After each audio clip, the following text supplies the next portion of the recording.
calling and texting, and it's driving me nuts. So if you're interested in running again next year, okay. On all three. I know of two. Who's the other one? I know of one. I know of two. I'm curious what the third is. It's not. Because I've got one that's been asking me for help. But I was like, I gotta step down to the election commission, man. No. Speaker's job. No. Let's walk in this way.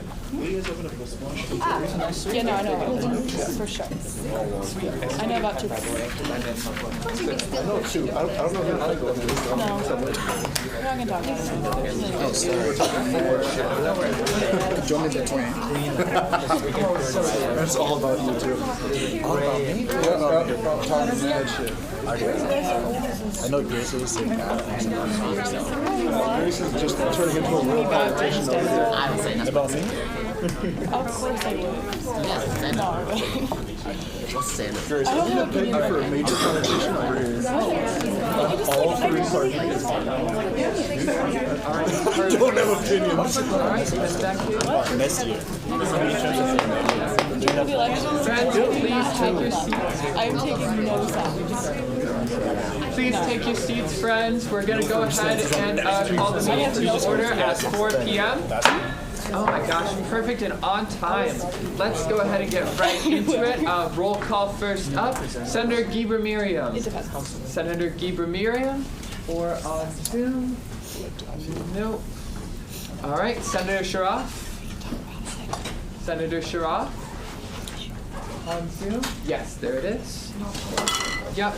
We're getting the Zoom up on our end too, but in the meantime, please just put it in the chat or raise your hand if you're on Zoom. Senator Larson? Here.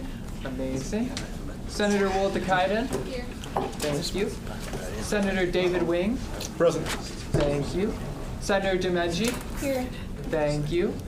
Senator Victor Wynn? Yeah. Thank you. Senator Bryant? Senator Bryant? Yep, you're over Zoom. Senator Roberts? Here. Thank you. Senator Wenzel? Senator Wenzel? No Senator Wenzel. Senator Rivera? Here. Thank you. Senator Nickwin? Here. Thank you. Senator Narala? Here. Thank you. Senator Berhanu? Here. Thank you. Senator Destin? Here. Thank you. Senator Atmaker? Senator Atmaker? Does not appear to be present. Senator Mendez Martinez? Thank you. Senator Hawk? Yeah. Thank you. Senator Bryant's here. Senator, yeah, I think we got Senator Bryan. But Senator Zigweed? Present. Thank you. Senator Mesta? Present. Thank you. Senator Mueller? Present. Thank you. Senator Putty? Here. Thank you. Senator Tamim? Senator Tamim? Yes. Thank you. Senator Blanchard? Here. Thank you. Senator Hansen? Oh, sorry. This still has not been updated. Senator Goff? Here. Thank you. Senator Jha? Here. Thank you.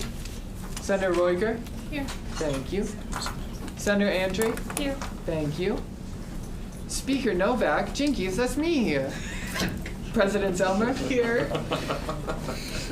Vice President Ibrahim has stepped out to go grab trophies real quick. So, absent.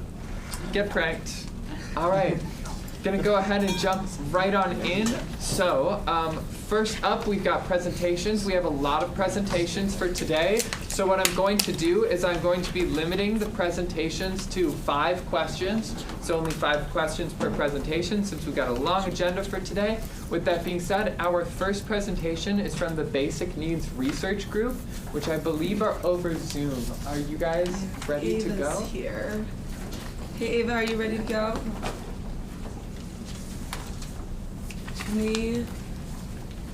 Is the audio on Zoom? Or just, I think she just spoke.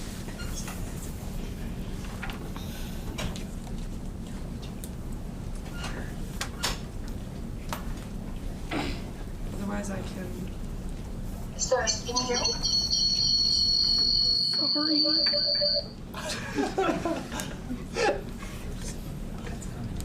Get ready. quick minute to figure out Zoom.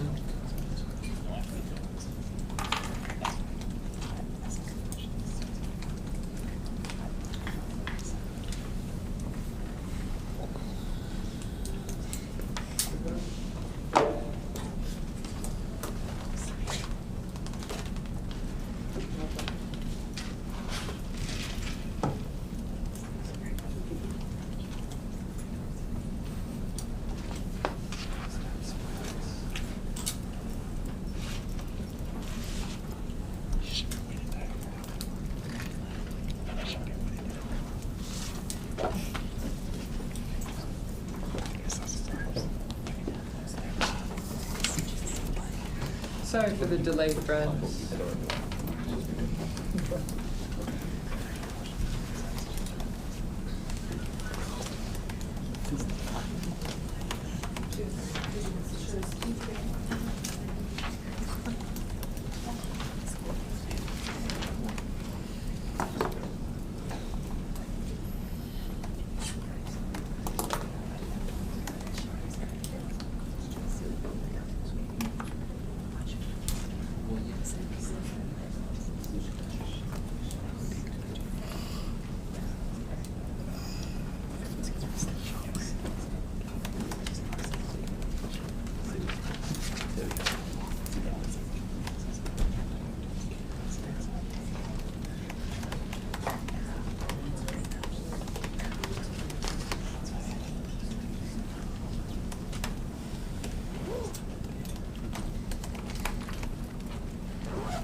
Is it gonna take a minute to fix it? It will. Okay, with that in mind, would we like to move them a little bit later down in the presentation list? Yeah, okay, then in that case, we're gonna go to our presentation from State Senator Nick Friend.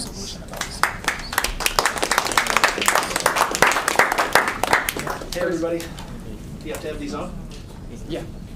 Greetings from beautiful North Mankato. I drove all the way over here to speak with you and glad to join you. My name is Nick Friends, if we have not met, and I'm the state senator from District 18, roughly described as Mankato, North Mankato, St. Peter, all of rural Nicollet County, and a few townships in Blue Earth and Masur County altogether, just under 90,000 happy Minnesotans. And a big Maverick fan, so glad to join you. This is my third election cycle, and we spent a lot of time up here on campus. You probably already know you're going to a kick-ass school, so I wanted to come here and talk to you about some of the issues I thought maybe were interesting to you, take a few questions if the chair wants that to happen, and then, you know, get out of your way. I did see Representative-elect Jeff Brand on his way up here. I realized he's, oh, there he is. Hey, Jeff. See how I gave you a little shout out there? That's the House of Representatives, a whole different animal from the Senate. Okay. First of all, I just want to commend all of you. So you're like the next generation of leaders. We got all the 50-something state legislators and congressmen and women and presidents that we need. Your generation is going to be in charge like right now. So I encourage you to look at the role you're playing here and say, what's the next thing I can do? You're also in a state that's changing. My father's Mankato High School class of 1956, 320 fine young men and women, not a single person of color. Today, the Mankato Public Schools are about 31% students of color. By 2050, give or take, this nation is going to have the Caucasian race in the minority. So as you think about your plans in the future and the way you want to govern and the kind of country you want to live in, plan for that. We cannot do any of this as any one group. Men, women, white, black, brown, old, young, metro, rural. None of those groups will ever be fully in charge. It's only when you put them together that you can govern and get the things you want. And I think what we want is to go forward in a way that makes everyone feel like they're part of it. With that, here's my top secret list of things that are supposed to be interesting to Maverick students and their leaders. Are you ready? Are you sitting down? Funding, tuition freeze. This actually has two parts. So we have, at both the House and the Senate, higher ed committees whose job it is every 2 years to appropriate funds for higher education. This is basically where the calculation of students' tuition comes from. So picture it this way. Many years ago, the state of Minnesota promised to pay 2/3 of the cost of your education. It's kind of a general promise. The state will chip in 2/3, the student pays the other third, or borrows the other third, or gets grants for the other third, or whatever it is. We're nowhere near that. The state is breaking its promise to you. We pay about 43%. Why? Because that's just what previous legislators chose to do. They spent the money on something else, or they reduced taxes for wealthy people, or whatever it is. Higher ed funding is one of the best investments we can make in the state. One of the reasons Minnesota has been successful over the last 100 years is generally have invested more in higher education. It's just that we're breaking our promise to students now, which is why we find more students stressed, not just for tuition reasons, but for basic needs reasons, rent, and we'll get to that in a second. So if you don't remember anything else I said about higher ed funding, we promised to pay 2/3, we're not doing it. With me so far? But you say, I hear the state has a $10 billion surplus. They do. Good news. Kind of like if you plan to make $50 a week and you find out you made $60 that week. What are you going to do with the extra 10? Just for context, the state's 2-year budget is about $52 billion. And this will be in January, my 4th go-around as part of the budgeting process. It's actually really cool. I think you'd be proud of the way we do it. Required to put your budget out there, defend it in committee, find a way to get the majority of votes out of committee, get it to the floor, have a majority of senators and House of Representatives members vote yes, send it to the governor's desk. Well, he will surely sign it. An extra $10 billion then represents all the revenue for the state for about 4 or 5 months. And by the way, the state revenue comes from 3 main sources: individuals paying income tax, corporate franchise fee, which is kind of a fancy way of saying taxes on business, and then the property taxes. So those are the ways in which you get that. Sales tax revenue is also a separate funding stream. All right, so let's say you go to Minnesota State Mankato. You're like, the tuition's too high. I would like a tuition freeze. Well, the Min-State Board is the governing body for all the Min-State campuses, including the universities and our outstanding technical colleges. They can freeze your tuition tomorrow.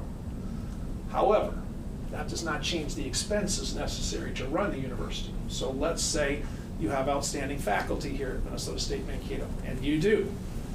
Well, that faculty is not interested in taking what amounts to a pay cut, which inflation would provide if you froze the tuition. In other words, you can't buy today for the same amount of money, the same items at the grocery store, or get the same faculty quality paying what you paid 2 years ago. Are you with me? So the tuition freeze raises a question. Are we going to cut the number of faculty? Not likely if you want to improve the quality of your education. Are we going to cut other places in the budget? Your campus has had some great discussions about student fees. And I love, we were up here talking to the MSU Reporter when they were talking about the dome. Classic democracy. Well, how much is it going to cost and what are we going to get? And those same discussions are required for you to talk about a tuition freeze or for the state to grant one.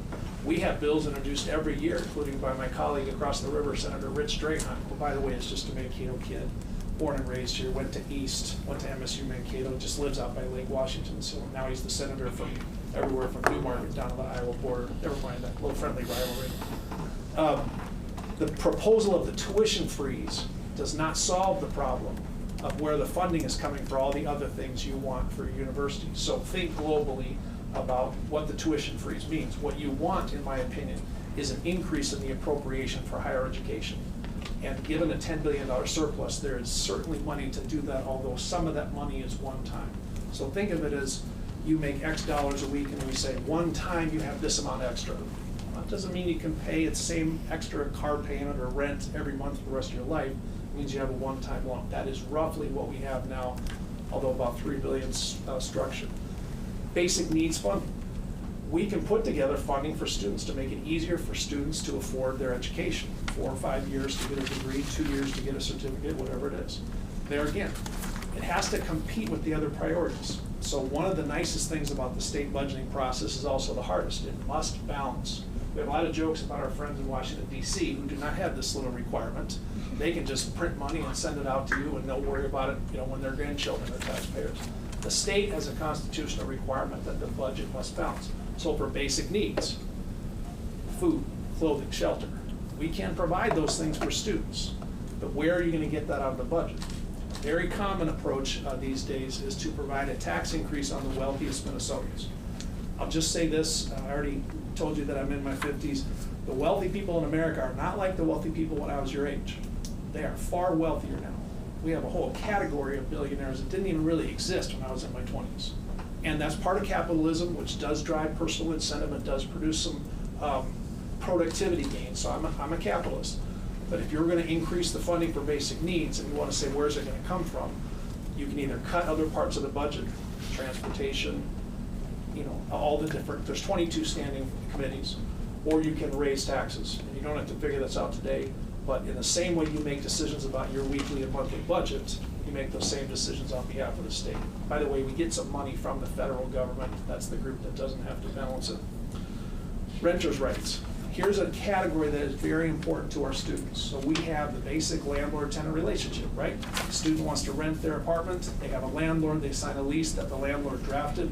It says exactly what the landlord wants it to say, including a bunch of contingencies that the student never thought of, but the landlord did. You can either sign it or you can go find another apartment, okay? So what is the state's role in policing, if that's the right term, the landlord's responsibility to be fair? I think it's significant. We have a lot of rules on landlord-tenant, but the landlords also are sophisticated enough that they draft the landlord's lease language and say sign it or don't sign it in such a way that most of the things that you're not expecting, think damage to the property, unexpected need to leave before the lease term, inure to the benefit of the landlord. And by the way, my secret other life is that I'm a lawyer of about 30-some years, so I do come by this naturally. What can the state do? Well, it can say, landlords, it's not legal for you to do this. Or one they've done in the city of St. Paul, where I went to college, is they said landlords cannot increase the rent. Now, as you look at those things when you're in charge here in a few years, keep this in mind. You want landlords, otherwise there will be no apartments and no place for students to live. So what you want is a healthy symbiosis between the landlord and the tenant. You can't just say, screw the landlords, because the landlords will say, that's fine, I'm not having any apartments in your district. Now put your students together for $16,000 at MSU. So what is the sweet spot? Generally, the sweet spot is to require landlords to disclose everything and to say, here's what happens if you need to move out early. Here's what happens if you're damaging the property. Those are things which create an environment where the student can say, look, I get it, I'm going to take that risk. And by the way, we can talk a little bit about student loan forgiveness, but one of the things we do want is all of you to understand that when you borrow money, that's got to be paid back. And so if we're going to have a grant program, let's have it. If we're going to have student loans, let's have it. I think one of the lessons in college is how to manage your budget, and student loans is a part of that. So we can forgive student loans. I'm not positive that teaches the right incentive. I think the better plan would be to reduce your tuition in the first place so you don't have to borrow that money. That's a little bit different topic, and President Biden can come visit you. He also did an episode of SmartList if you like that podcast. All right, just one last pitch here. Am I at my limit? Well, sorry, I'm being asked a question. Can you please respond? No, I'm just saying, this is about as much as I got. I was just going to make a little comment here for the group. Go for it, okay. yeah. The issues that are really most important to you, in my opinion, for the next 40, 50 years are not just higher education issues. And they were voted on by students in the 18 to 29-year-old category. Increased this last election in November in your voter category up to 27%. That may not seem like a lot, but that's about a third increase. We have 3 million voters in Minnesota. So your voice was actually louder as a group than it had been in previous elections. That's a great thing. I'm serving as the chair of the Senate Energy and Climate Committee. We're going to work on climate change. We would not be in the majority in the DFL if not for college students voting on the climate change issue. However, there too, you've got some questions. If we're going to decarbonize, if we're going to reduce carbon emissions, is that going to cost somebody? Well, if you're a manufacturer of internal combustion automobiles, it doesn't sound like good news, right? That group of Americans, that group of Minnesotans is entitled to say, hey, we're solving this problem and it's coming out of my pocketbook. And one thing about humans is that they are actually very much of a bird in the hand type of being. And if you go to a taxpayer and say, yeah, we're gonna make this change. It's not gonna be, not gonna be good for you, but we'd just like your enthusiastic support. They're gonna use some language that probably isn't taught in the English department here. Climate change important, requires a solution where everybody's at the table, and stay tuned. And then finally, as I was saying, you gotta figure out as a group how to tie together the different groups if you wanna govern. You simply can't have one group saying, we're all for this. You can't have all rural, you can't have all metro. Everybody's gotta be together. And the true power to govern comes from being able to tie the different groups in and say, we can work together. So in Europe, they used the term governing consensus, governing majority. I encourage all of you to think about that. You simply have to say, what am I gonna do that makes more people for this than the number of people that are against this? And if you watch Germany, for example, they have 5 major political parties. They have to go work with the other parties. They have the Greens, the center left, the center right. You have to go fight for those votes by doing things that the people want. That's what I see in your future. We saved a little bit of democracy in November because I think it was a little bit under attack. And it's precious and it's a cliche, but people have died for it. I encourage you to think about, what am I doing to draw other people into my coalition? Right now, you're a group of students at a great university, a lot of the same interests. That's a good thing. But the average Minnesota voter is 51 years old, does not have a college degree, and I'm convinced not only does not know the name of their state senator, but doesn't really care. But they are just as Minnesotan as everyone else. And so think about how you're gonna bring those groups together, and you'll have the best chance to, have what you want in your future. And if you don't vote, then someone else who does vote is gonna increase their voice and decrease yours, and I got news for you, they may not agree with you and your views about how we run the country. So, that is the end of my top secret prepared remarks. Mr. President, Madam President, make a note between the two of you. Madam Mr. President's President? right over here. Okay. And I can yield the floor to Representative-elect Brand, or I can take a bunch of tough questions from your hardworking student leaders. I would love it if you are able to take some questions. We'll allow up to 5 questions if you're all right by that. I'm here to serve the district. Wouldn't you know it, this school is right in the middle of the district. Yeah, fire away. Well, then in that case, Senator Roberts. So my question pertains to student loan forgiveness, particularly in terms of taxing it. Do you believe that the forgiveness should be taxed? What are your plans if you believe that they should not be taxed to implement that policy? Good question. Senator Roberts? Senator Roberts. Senator Roberts, thank you for that. There's 2 issues there. First of all, I'm cautioning all of you that when you forgive a debt that someone voluntarily entered into, it raises a question whether you're incentivizing them to not think of a loan in the future as needing to be repaid. That's a sort of a policy thing, we're going to have to get into it. Your question is about the taxation. 2 things. First of all, Minnesota has a very basic accounting rule. If someone owes you money and it is forgiven, that is income to you. You can imagine some scenarios where I borrow $100,000 from you and then I list it as a business expense and then they forgive it. Well, I just got a huge tax deduction listing it as an expense. It's got forgiven. I've got to have a tax consequence. So in the Minnesota legislature, as in many state legislators, tax credits, tax forbearance is considered spending.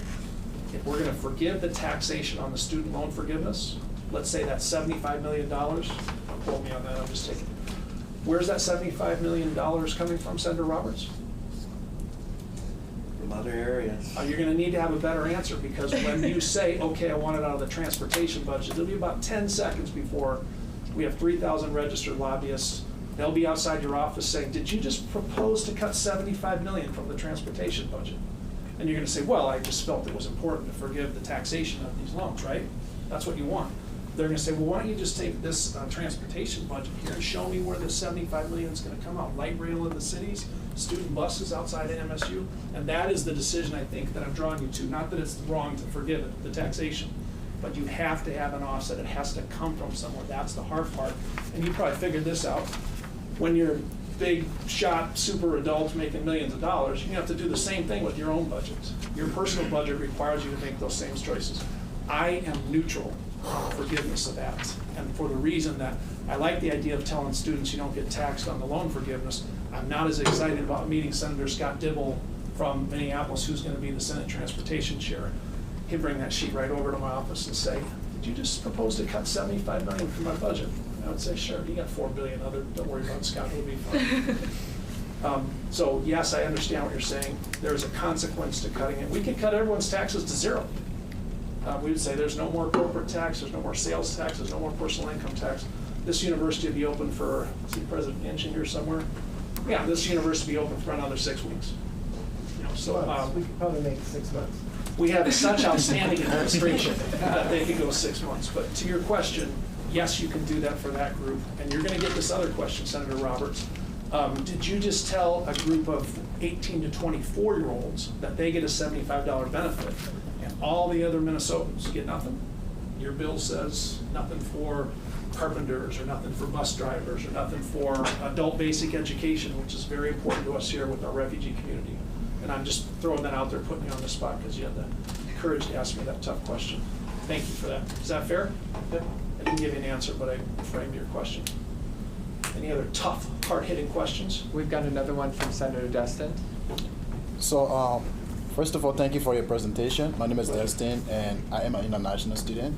So, my awareness has informed me that most of the federal policies, especially with regards to issues of tuition and grants, does not really include international students.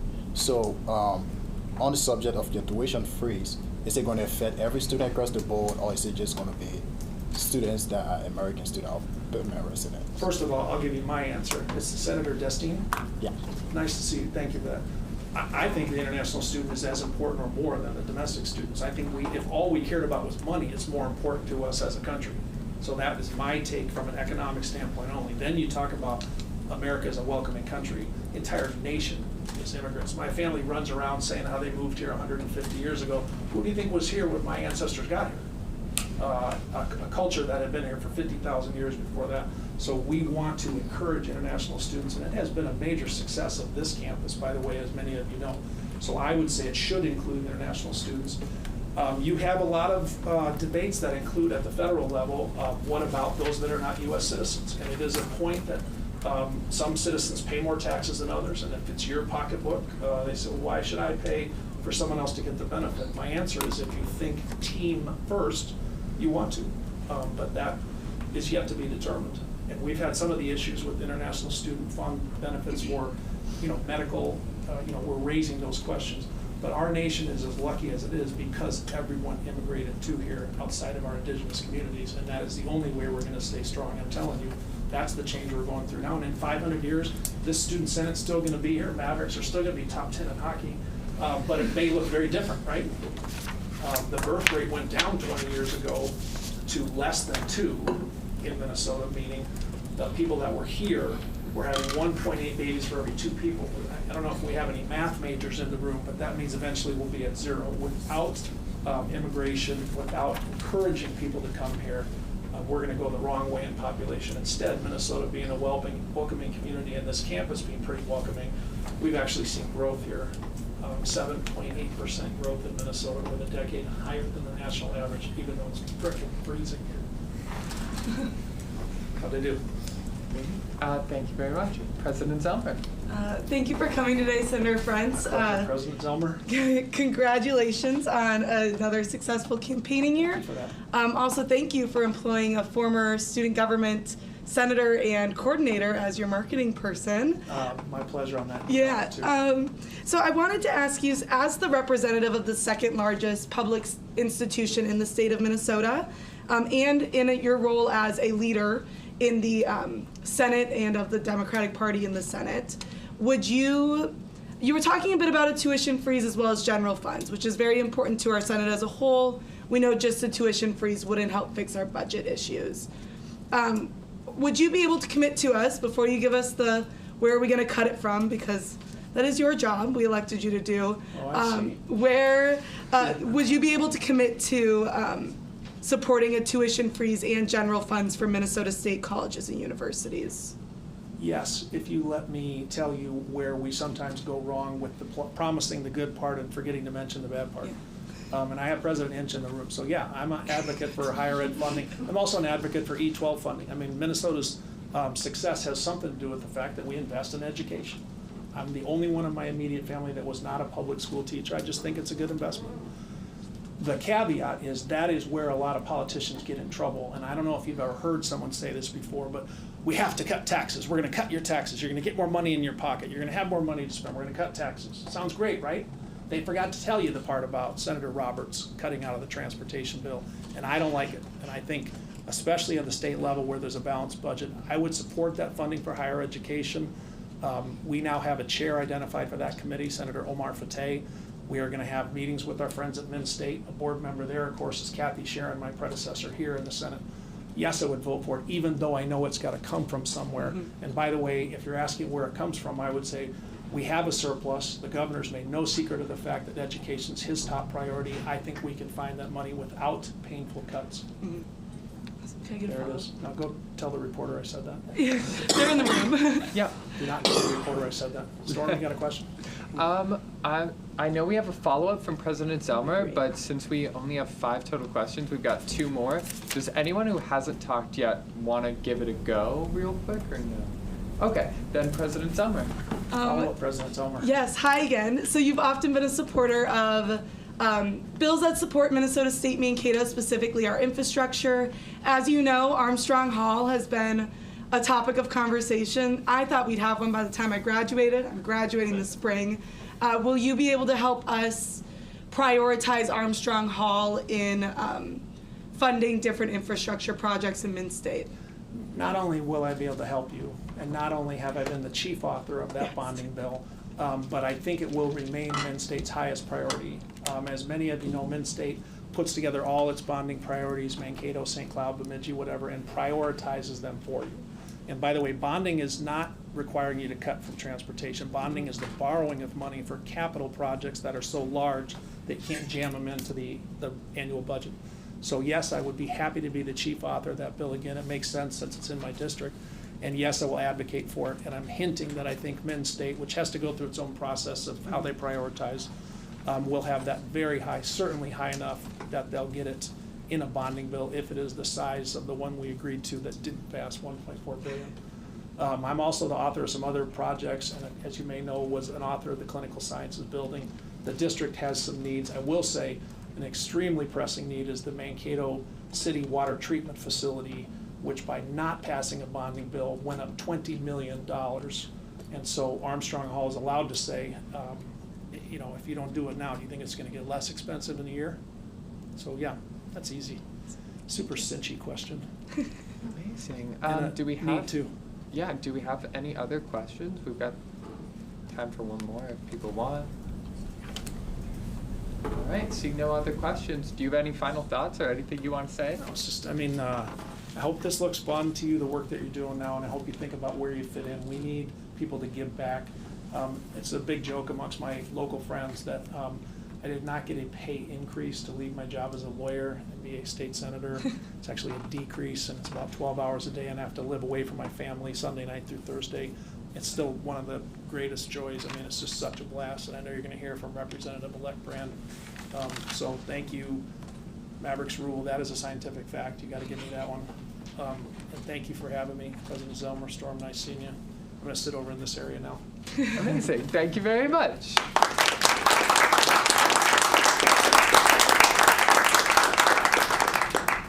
Now I know that we also have State Representative-elect Brand here. However, I'm also aware that our people on Zoom are on a time constraint. Are you okay with waiting? Okay, amazing. Then in that case, let's go back to our basic needs research group from Zoom. If we're able. We unfortunately still cannot hear you. 1 second.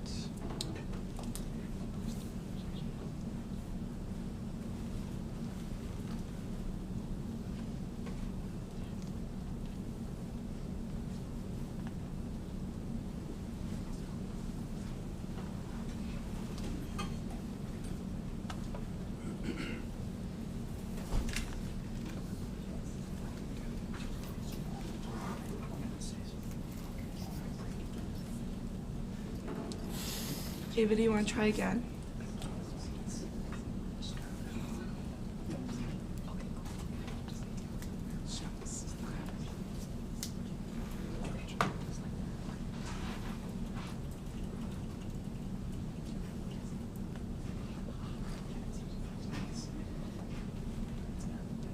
One more time.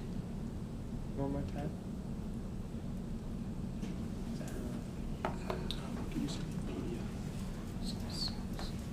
IT Solutions, do we have any alternative methods for producing the audio? Would we, IT Solutions, would we be able to kill the mics in this room and then play it off of a computer?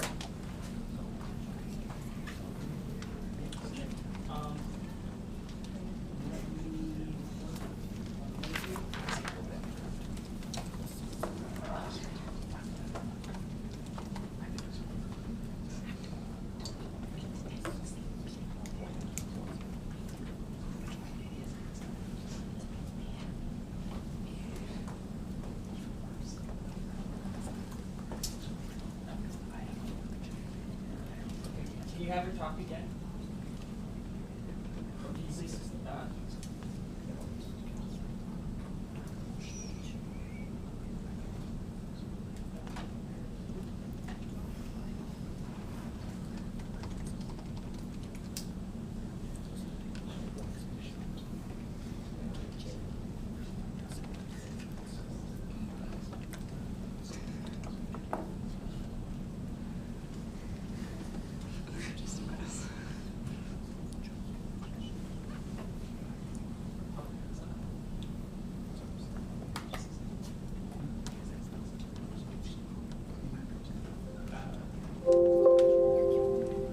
Do you want to try again, Ava? Can you hear me? Yeah. Yes. Yes. All right. Okay, perfect. I can start screen sharing the presentation. It looks like the host disabled screen sharing.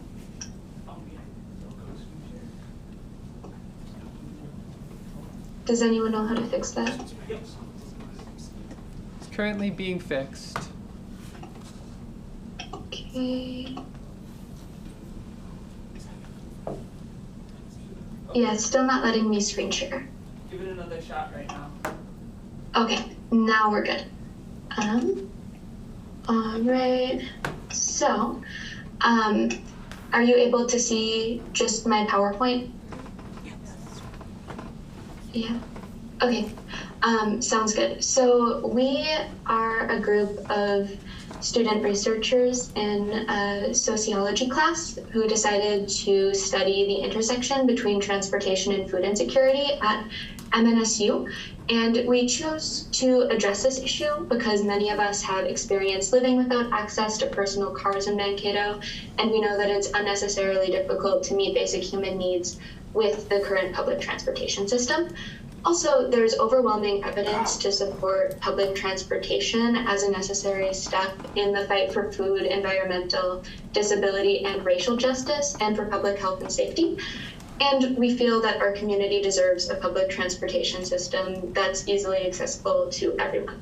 So we implemented this project by analyzing the information available about the intersection between transportation and food insecurity on college campuses.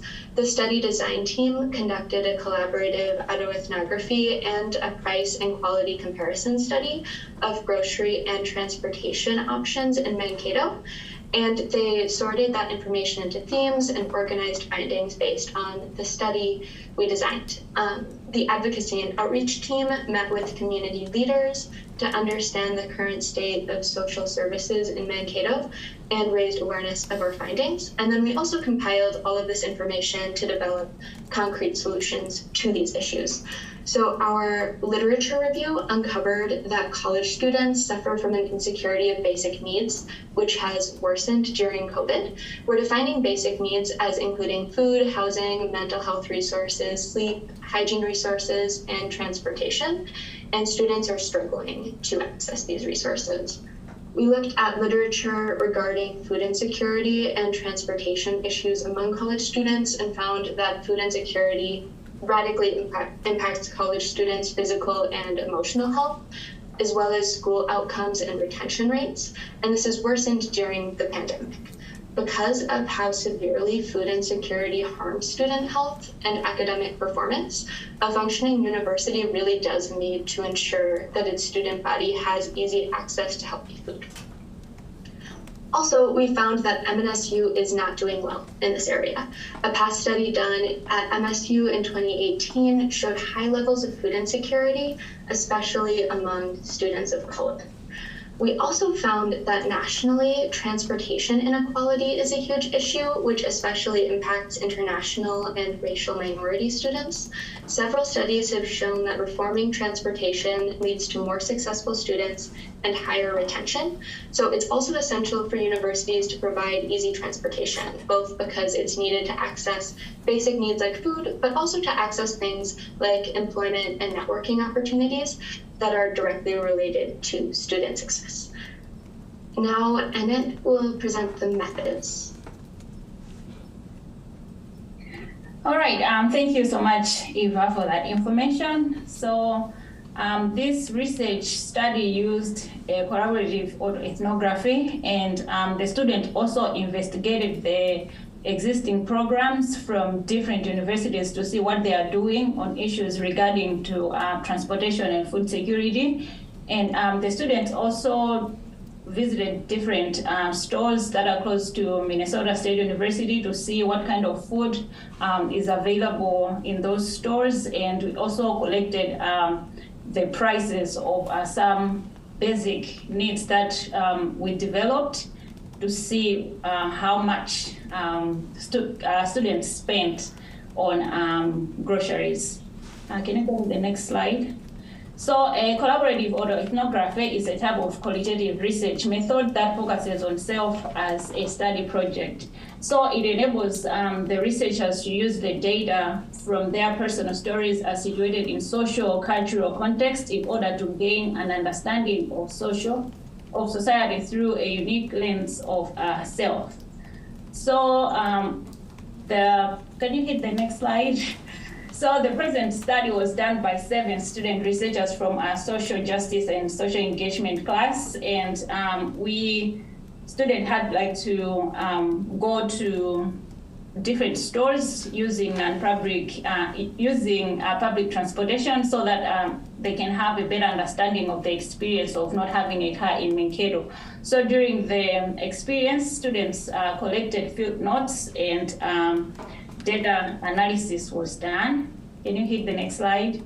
So the locations of the groceries that students went to were Aldi, Walmart, Hy-Vee, which is in downtown, Cub, which is uptown. We also went to Quick Trip, which is near the Minnesota State University. And some students also visited the Maverick Food Pantry, and some students also went to Echo Food Shelf.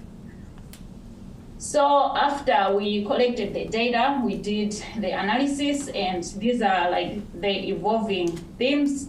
So through our analysis, we found out that access to groceries without a car was a challenge on each of our trips. And the 3 main challenges that came up were scheduling and planning a trip, carrying groceries, and also time. But an additional challenge also came up that is not specific to the problem of public transportation, but still needs to be addressed. And it's the availability of certain kinds of food and locations studied. Can you hit the next slide? So the first theme that came up was planning and scheduling hurdles. So scheduling trips to get groceries was kind of complicated. We faced 3 scheduling hurdles, and the first one is need to first familiarize ourselves with the service and need to plan in advance, and scheduling what were often long trips around class and work schedules. And on multiple occasions, these hurdles prevented us from obtaining groceries on the day we had initially planned. And can you go to the next slide? And there's also a need for us to be familiarized with the service. For example, most of the students were not used to bus routes. So in order for us to go to different stores, we needed to Google on maps to see how the bus routes work on campus. And also we also needed to check for the location of hours. For example, the food pantry is not open the entire week. There are some other days whereby the food pantry is closed. So in order for us to go there and get the food, we needed like to know how the operation works. And then it wasn't also easy for students just to show up at the food pantry because we needed like to register in advance in order for us to go and have an appointment and get food. Can you hit the next slide? So this is like one of the forms that needed to be filled in order for some of the students to access food at EcoShelf. Can you hit the next slide? Another theme that emerged was that of transporting and carrying food. So in order for us to get food, we had limited choice in amounts at different groceries, because when you get groceries, we can't just carry everything, because sometimes you can buy a frozen pizza if you know that you'll be on a bus for the next hour. Definitely when you get home, it's gonna be in the same condition. And also there was also a physical challenge of carrying items. And most of the students shared that it was painful and tiring just to carry groceries from the store to the bus stop. And one of the students shared that I stopped multiple times to put the box down because it was heavy and very sweaty. And this is even worse for those with physical disabilities. I remember one of the students had a neck brace, and then it was just so hard for her to walk from the store and then to the bus stop, and then from the bus stop home. And also, like, we learned that the bus has 3-bag limit, so it's just so hard for a student to get groceries on a bus when you get more than 3 bags. And then sometimes we find out that groceries were hard to fit on a bus, because whenever you're sitting on a bus, it was just so hard, like, to grab all the bags that you had, and sometimes the bags would break, and then the groceries would roll on the ground. So that was one thing that we also found out during the research. So these are some of the pictures that were taken during the trip. And another theme that emerged was time barrier. The greatest barrier that stands in the way of students buying groceries is time. Several students mentioned how time influenced their decision to not purchase groceries, or else how time influenced their groceries trip in the project. Buying groceries using public transportation takes a lot of time comparing to using a personal car. All student researchers found out that it took a lot of time to get to the grocery store to buy groceries using public transportation. This made students to be anxious about catching the bus and also getting to other obligations. For example, can you hit the next slide? For example, getting groceries from Walmart took 3 hours and 14 minutes. Hive downtown took 1 hour, 56 minutes, and Cub took 2 hours, 33 minutes. Audi took 2 hours, 30 minutes. Food Pantry took 1 hour, 11 minutes. And Quick Trip took 24 minutes. And even the students that had to do, to get groceries from EcoShelf had to attempt to place an order for over a period of 5 hours and 15 minutes in order for him to get groceries. Can you hit the next slide? And another thing that we found out was that food availability. So we found out that, like, Quick Trip doesn't have food that students can make their meals. And we also found out that even though we have Margaret Food Pantry, but then the pantry doesn't have all the food that students will need. Most of the times when you go to the food pantry, you can always find non-perishable items. You cannot get perishable items, so this is still like a challenge. And also, like, some of the students found out that they were not able to get ethnic foods, as we do have international students. And then when we have ethnic foods, it's kind of a food that we have home. So when we did the research, it was just so hard to realize that some of the stores here do not have ethnic foods. Can you hit the next slide?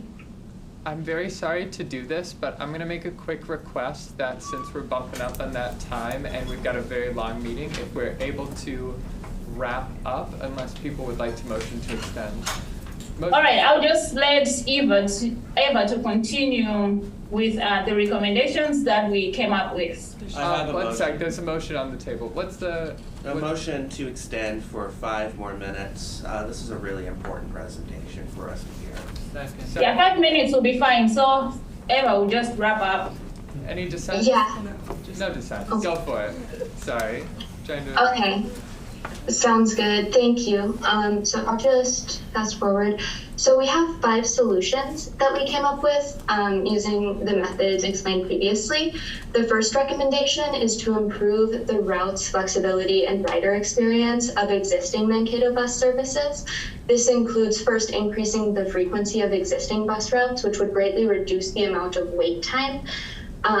Second, expanding services to evenings, weekends, and school breaks is also essential to making transportation available. It's currently incredibly inaccessible to those who work during the day throughout the week and to those who need transportation in Mankato during summer and winter breaks.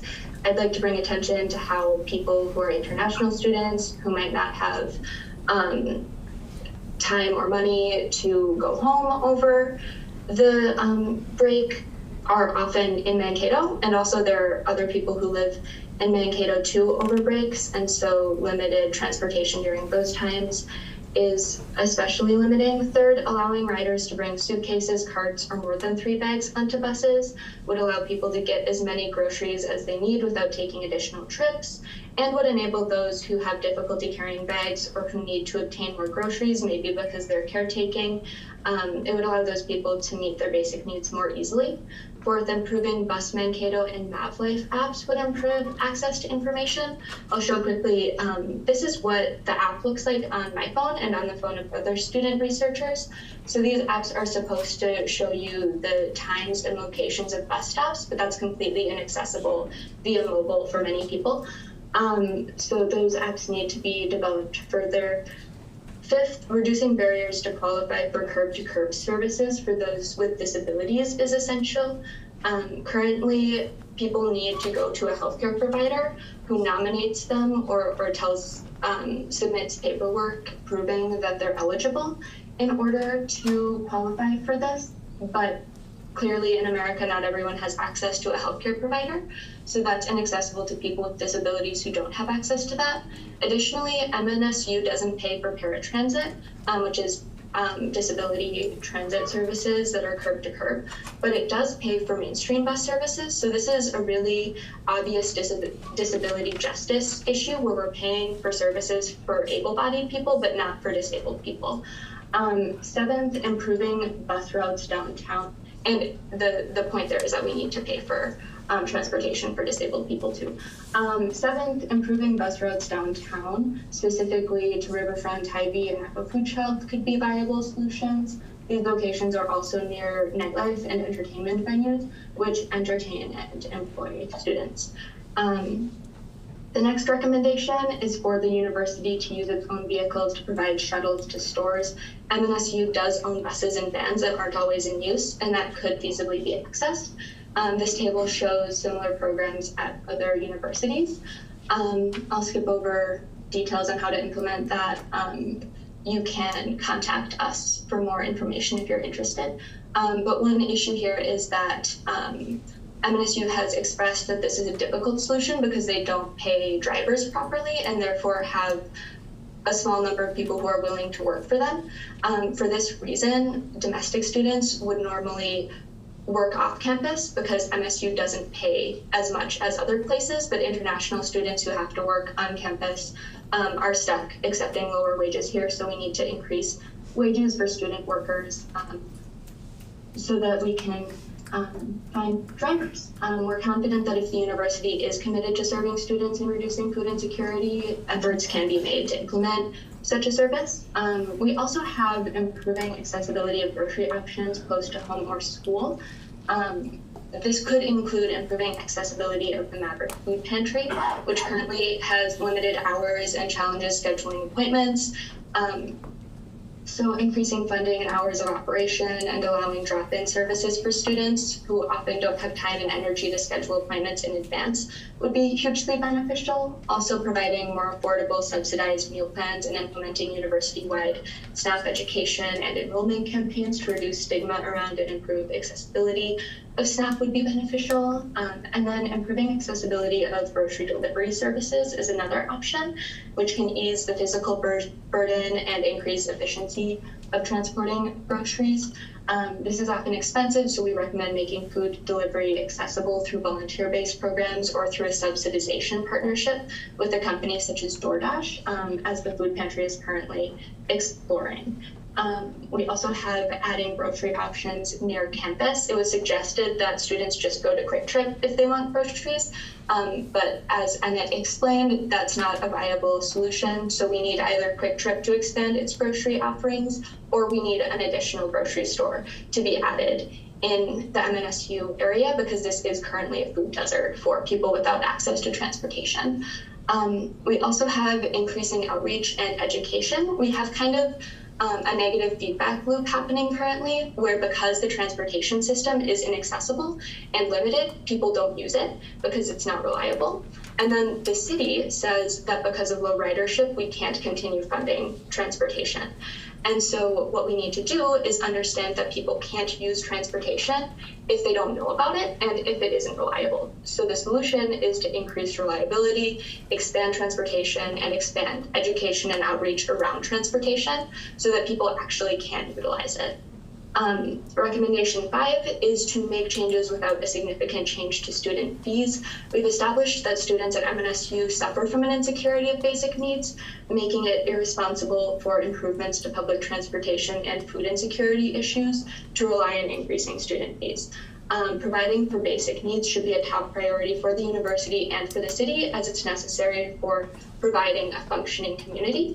As indicated throughout the report, the importance of providing accessible transportation and food is such that these solutions must be prioritized and funded appropriately by any university and city with the intention of functioning long-term.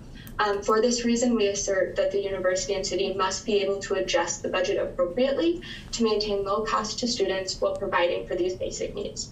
I want to thank people for listening and encourage you to consider our solutions. Thank you.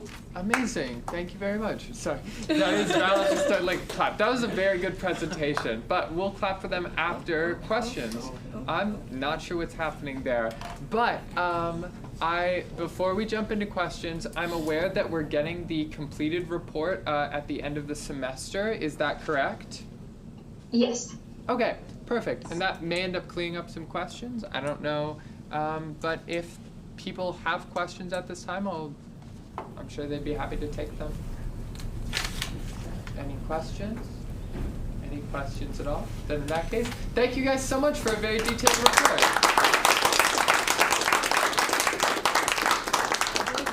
There was something on Zoom. Oh, there was. Oh my gosh. No, there wasn't. Oh, just make No, you're good. Okay, yeah, I was like, uh-oh.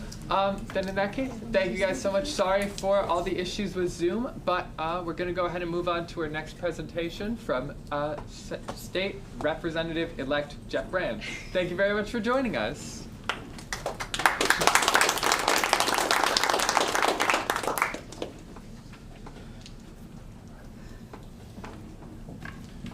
Greetings, everyone. My name is Jeff Brand. I'm a state representative.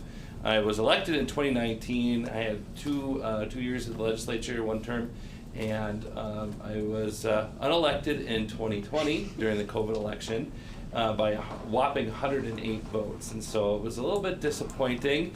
I spent the last 2 years in timeout, and I felt like there was more good to be done at the state legislature, so I made another bid for this upcoming election and was successful. So here I am. And in my capacity here, I feel like I've fought very long and hard to get to this point, so I'm relishing the fact that I'm here today to talk to you all. I sat in your place not too long ago, about 1 million years ago, when the Student Senate was downstairs and further down this way. Now you've got this magnificent room here to conduct business for the students, and so I think this is wonderful. I was an off-campus senator, so all you off-campus senators, look what happens when after your time here at MSU. But I really enjoyed my time at MSU. I gained a lot of knowledge about, in the course of being a student, but also, of course, just in life lessons and that sort of thing. And so when I was at the legislature, I remember, and this is thinking about coming full circle here, in 2019, there was a gentleman from Riverland College. His name is Abala Obala, and he was a student refugee from Kenya, and he thought he had left all of the food insecurity behind in his refugee camp in Kenya. And he became a student in Austin at Riverland Community College, and there alone he was back in the same situation where he was forced to deal with the fact that he had 2 jobs, right? And he was also a full-time student, right? But also he couldn't make all the money that he made stretch to make himself food secure. And in fact, in the district 18A, where I will be representing, it used to be 19A, 1 in 10 people that live in 18A are food insecure. And I don't think that those people are students at Gustavus Adolphus College or MSU students as much. I also think that they are elderly people, people who are on fixed incomes, people with families. There are a whole plethora of different issues associated with food insecurity in my particular district, something that I've always worked with at the legislature with organizations like Second Harvest Heartland, MSU students. When you guys would come, you guys would be very good advocates. In fact, I remember right as the pandemic hit Minnesota, President Zellmer and some other students were actually meeting with me to talk about some of those issues in the second year of the biennium, and it was really a good time, but unfortunately it was kind of an uncertain, scary time because, of course, with the pandemic, things were a little bit scary. With distant learning and things like that, I know you had to go into distant learning. That was an unfortunate decision that was made, but it was made in the best interest of people with public health and that sort of thing. The governor, I think, did a very good job. In fact, the study shows that we saved lives in Minnesota by what we did during the COVID-19 pandemic in the first year. And I'm really proud of the fact that we worked with the governor to do some really important things to keep Minnesotans safe during that time period. Fast forward into this next upcoming biennium, I'm really looking forward to being on a whole host of different committees. I actually have asked to be on the Higher Education Committee in the House. So I think it's really important to note there are 5 institutions of higher education within 10 miles of my house. And I live in St. Peter, so that's really a long distance, further than Nick traveled to get here today, so maybe I get the furthest traveled award. But in all kidding aside, there are a lot of great opportunities for people in Minnesota to come down here. I've talked to students who said, well, I could have gone here, or I could have gone there, but I came to MSU. And I really think that that shows that they have pride in what they're doing with their future. Not unlike what I did when I first graduated from my 2-year program up at Vermilion Community College up in Ely, Minnesota. Well, I don't say it's the end of the world, but you can see it from there. But when I and my wife came down here for our 4-year degree, yeah, I went through same situation as was described here with the previous presentation, with issues of, challenges with food, making sure you could stretch things out. But I will say that I was fortunate enough that I never had to worry about food. But I know that there are students and there are people in our community that do. And so I think it's really important when we're looking at a legislature, and this is one of my talking points when I was first running for office, we need to have a legislature that cares for the people. And we need to have a government that cares for the people, just like you all care for your fellow students here on campus. And so with that in mind, I'm going to be going back to the St. Paul. I'm going to be leading with my values. I'm going to do my best to show that I care for the people of my district. And I really hope that we can all be a part of that conversation together. Not just Maverick Day at the Capitol, which I'm really excited for again, but also my door is always open. I look at this as a partnership, a way to co-govern. And so if you've got a specific issue, please reach out to me. I want to make it an issue that we can work on and champion together. And with that said, I'll take any questions. I didn't have any prepared speech like Senator Frentz had done, but being outside of the legislature for 2 years gave me a little bit more perspective. And so these next 2 years of legislature, we are going to do some fantastic things. We're going to show Minnesotans that they can actually see what the government can do for them, and we're going to be a better state afterwards. Amazing. Thank you very much. Do we have any questions? sorry. Senator Roberts. I extend the same question I asked our wonderful senator over here in terms of student loan forgiveness taxes. What are your views on it? Do you support eliminating the tax on the student loan forgiveness? It's a great question. In fact, I got an email not too long ago that my request for part of my student loans to be forgiven was approved. Unfortunately, there's a couple of lawsuits, and so everything's in limbo right now. As far as your question goes specifically to the implications of taxes, that's a tax conformity issue. When I was at the state legislature, I worked really hard in the tax committee to do some really good things for Minnesota. That's a conversation that we need to have in Minnesota. It's unfortunate we weren't able to get a tax bill at the tail end of this last biennium. There was a written agreement and a handshake deal involved between the House and the Senate and the governor's office to pass a real legislation that would have actually taken care of or addressed your specific issue about the gifting of the forgiveness of the loan. But you know, at the end of the day, when I first started my program at Vermillion Community College, the state was paying 60%. But when I came here, the state was paying 40%. And that's just a span of about 2 or 3 years. And so I do think of it also as an issue of fairness as well. And this is one option for us to get to a situation where there's a little bit of a fairness involved. I do think that this issue specifically will be addressed in this legislature. I do want to be on the tax committee once again, and I do really think that we can have a great conversation with the governor and a great conversation with our Senate counterparts to really put together something where that is essentially a matter of doing what a lot of other states have already done. There's just a few outlier states who haven't approved it for whatever reason. Ours happens to be we were in a situation of divided government and we couldn't actually get that across the finish line in time. So I think this time around it will be, and I do support it. All right, amazing. Thank you very much. We also have another one from President Zellman. Okay. Hi, Representative Brand. Nice to see you again, and congratulations. Also, I never got to thank you for reserving a conference room when we had our Maverick visit day. So it was one of the best visits. No offense, Senator Prince, that we had that day. I think this is nice. Sorry. I'll also ask a similar question. You've long been a supporter of higher education. As you said when you started your higher ed experience, they were funding 60 or 67%. How many of us were born after the year 1999 in this room? At no point in our lifetimes we could have walked out of the hospital and gone into higher ed, and we would not have had the 67% funding. Right. And actually at Mankato we're at 33% with how the Min-State gives it down. So can we depend on you to either be a co-author or author of a bill to support a tuition freeze and general funds for Minnesota state colleges and universities? Yes, I would be in support of that. We do have a $9 to $12 billion surplus.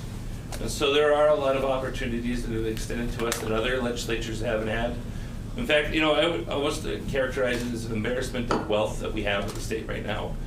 But we also have some real big challenges. We have housing challenges that we have to address. We have some tax fairness issues that we have to address.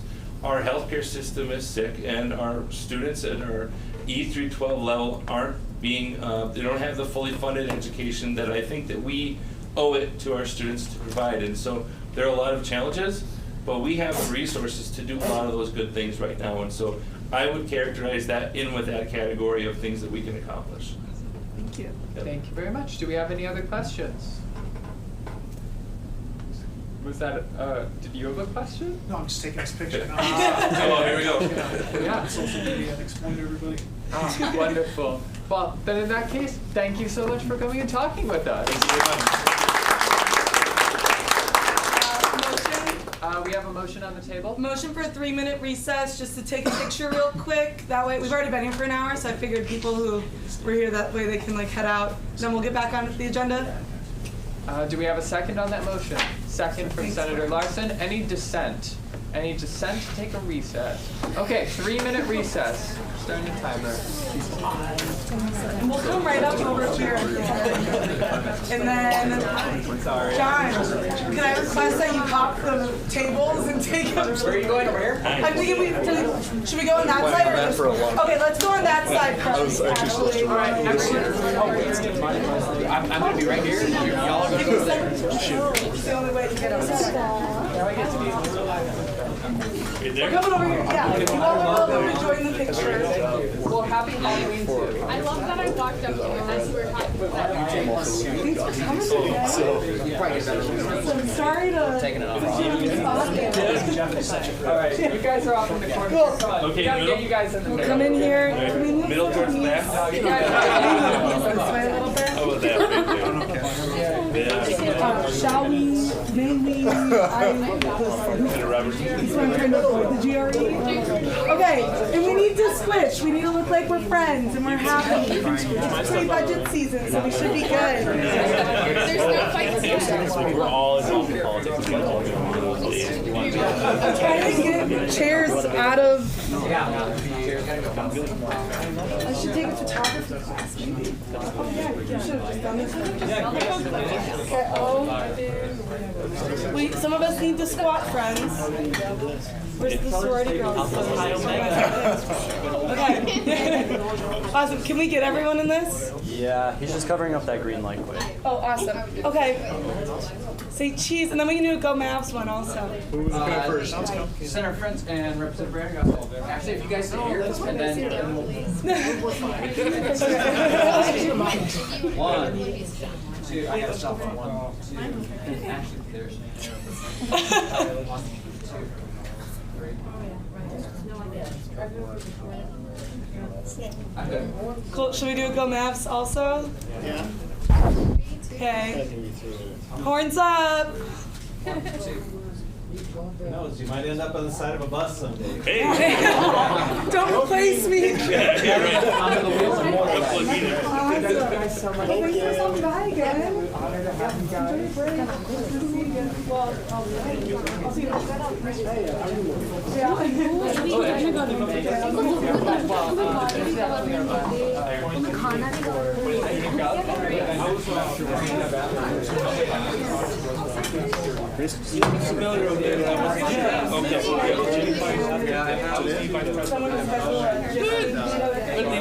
said that out here.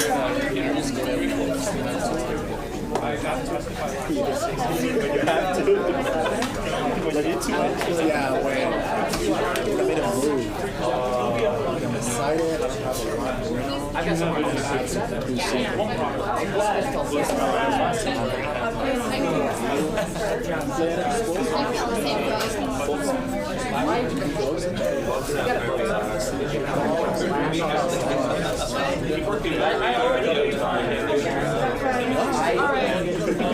I got some.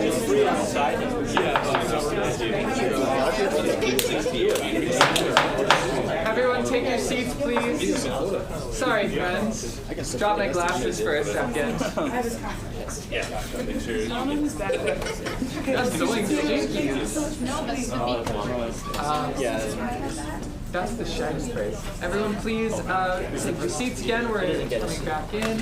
And all right, we're gonna go ahead and move along to our next. Is everyone back? We're missing a couple people, but what's up? Motion on the table. Motion to extend recess for 2 minutes. Motion to extend for 2 minutes. Second. Any dissent? No dissent. All right. An additional 2 minutes added to the recess, I suppose. Do you want to just start setting up? Yeah, I don't have a shirt. I'll second that. Oh, you don't? No, I'm not gonna. Rest like Fred? Because I'm gonna keep it nice and simple. I thought there was something emailed to me about this shit. We might even expedite it to 11. It's like senator reporting. I would also maybe just share it on What's the resolution to discuss? Yeah, a resolution. And it's still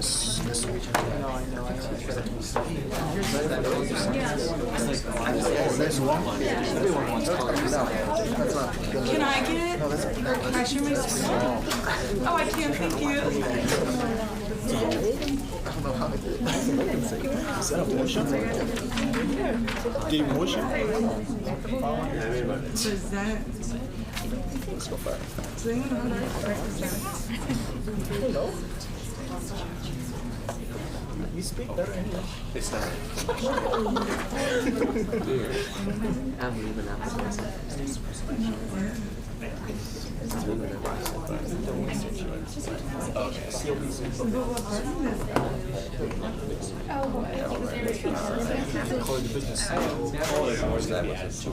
I have never seen this four-man stock show. I mean, like, once That is true. so many Oh, now it's a little bit bigger. That's the reason why. Like, yeah, emailing, like, I know. It'll be good. It'll be good. Just zoom in a little bit. Let's see. Do some command plus thing. There you go. All right, everyone, please retake their seats. The 2 minutes is up. All right. You ready to go over there, Sierra? What is it called? Sorry. I forgot. Sorry, RHA President Roiger. The current thing we have is All right. Maverick Action Party. So that is not Ready? You guys can go ahead and start your presentation. Take Maverick. That's the thing. Like, make him all just have Maverick get it. Say it first. Am I good to go? Yeah. Cool. Awesome. So, all of you know me. My name is Sierra. Right now, I'm the Residence Hall Association president, and we finally finished the room rate voting for next year's room rates. So Cindy's passing around a handout, and I'm just gonna read off what we voted on. So the first item was the RHA promotional item. It's provided to every Res Hall student, and then RHA decides on the item. Adding to base rate is $5 per student. GA voted yes to continue this. The next option was desk checkout supplies. This will be used to help upgrade desk checkout supplies. Currently $600 per desk. Add to base rate $1 per student. The General Assembly voted yes to continue this. The next option was paper towels in bathrooms. This was to do either paper towels or keep the hand dryers currently. It was voted no for paper towels and yes to keep the hand dryers. TVs and floor lounges, this would have added $50 per student. GA did vote to not go forward with this option. And that is the last option. I don't know if you have anything you want to add? Okay. So what you've received is the proposed room and board rates following this voting for 23-24. There are 3 pages. So that's done in order to simplify, if you can believe it, to simplify your ability to read it. The first page is our lowest room rate called Basic. That's Crawford C Hall and McElroy G. So what I would do is direct you to the second page, which is our renovated rates. The 2 largest amounts of rooms are renovated doubles and double semi-suites. So if we look at renovated doubles, it's the top line on the second page. Underneath the bar that says renovated rates, there's a line that says double, and the next line says Maverick Anytime. So that's the combination of a renovated double room and the Maverick Anytime meal plan. And then you can walk across those columns and see that the year that we're currently in, that room and meal combination was $10,264. The improvements that had been voted on for the current year were backed out. They were valued at $6. And so column D shows you column B minus column C. Column E shows you the base rate that was proposed based on the inflationary factors that residential life is facing. Column H shows you the dollar change with the options. So $416 is the base rate that was proposed plus the options that RHA voted on. So 4.5% increase. Some of the large items were utilities were high, and gas within utilities was over 30%. The food service increase was a high increase for next year. It's based on Consumer Price Index. There's a measure within that called Food Away from Home Midwest, because the Consumer Price Index slices and dices. It's not just one number. You hear it on TV like it's one number, but there are a lot of slices to that. And so there's a specific slice that we use in our food service contract. That inflationary number for next year is 9.3%. It's a big number.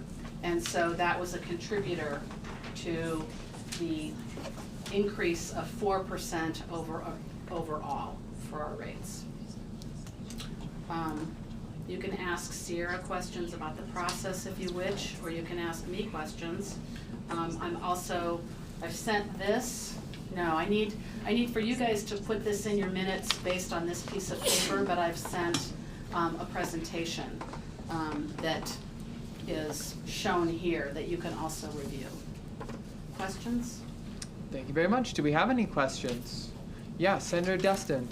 So, what happens to a meal plan that the student token did not exhaust during the course of the semester? Does it become transferable to the next semester, or is it just wasted?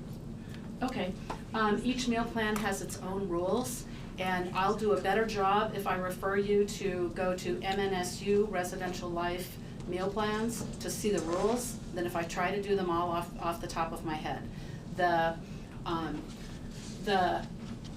Each meal plan has two components: the meals per week and then the dining dollars. And, well, the meals and the dining dollars. So the meals expire. The dining dollars generally transfer to the next semester with the exception of the 160 meal plan. So, but I would encourage you to look it up because there's enough variability that I don't want to make an incorrect statement and giving it to you off the top of my head. Okay, is that fair? Yeah. Okay, yeah. President Zellmer. If you don't know that's absolutely okay. For, like, let's say I have the 360, I didn't use 50 of my meals.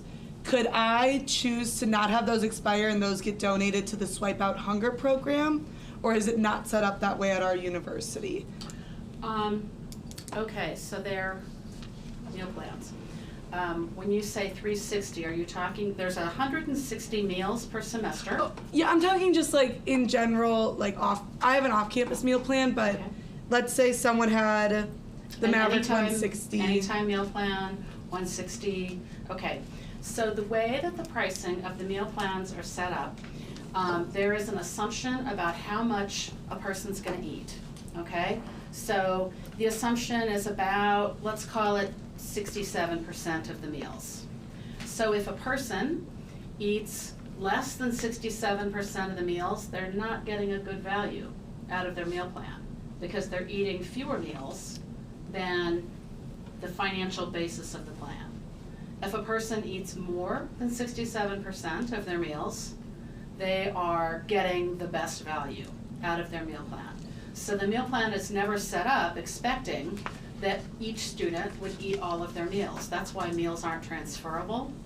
If you were charged for all of the meals, you could assume your meal plan would cost like another 50% more, okay?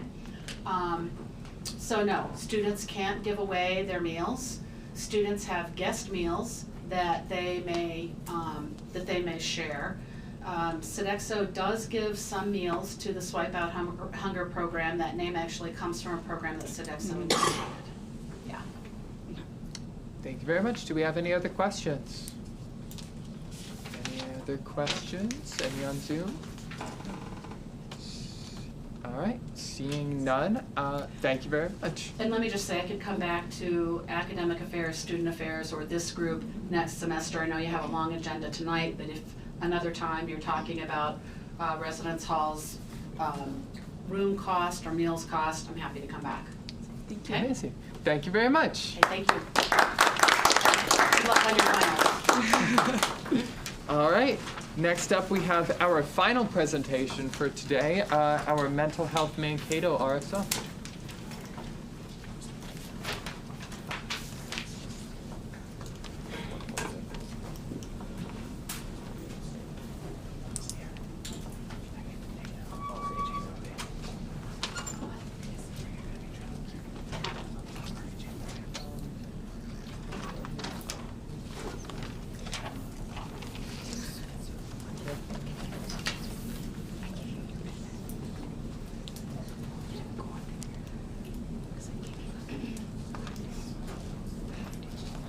Jinkies, today is not a day Good for one, tech. thank you.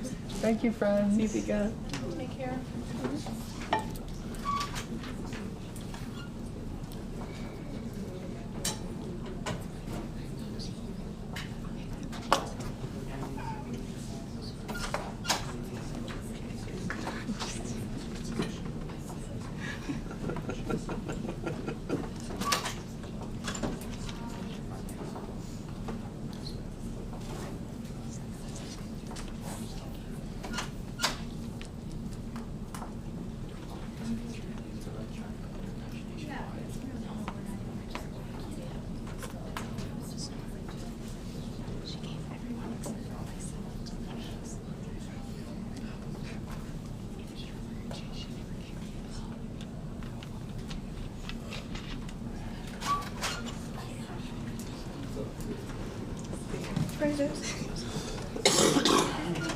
Call the flu season. Gotta get that emergency. Zach has the expert spent 3 hours in urgent care this morning. I was like, happy birthday. I saw that on your story. I was like, And he was so mad I didn't go. And I was like, I checked his phone. He was in bed. He had 3 degrees. I was like, we have to go. 100. By the time we left, it was 100. But still.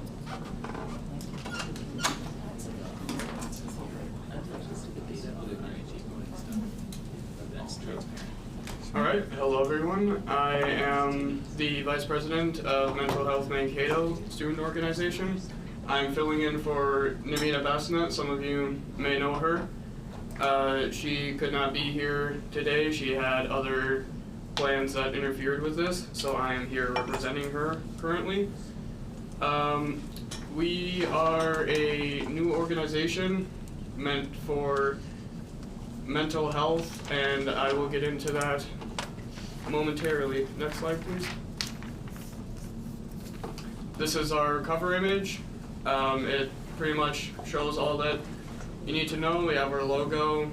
We have a nice quote that we like to use just to get involvement, contact information, diversity statement, all that sort of good presentation for us. Next slide. And the mission statement of our organization is that we stand to help for the mental well-being of students, as well as spread awareness and information about mental issues or mental health concerns, just as a way to help people better understand mental health and mental health awareness.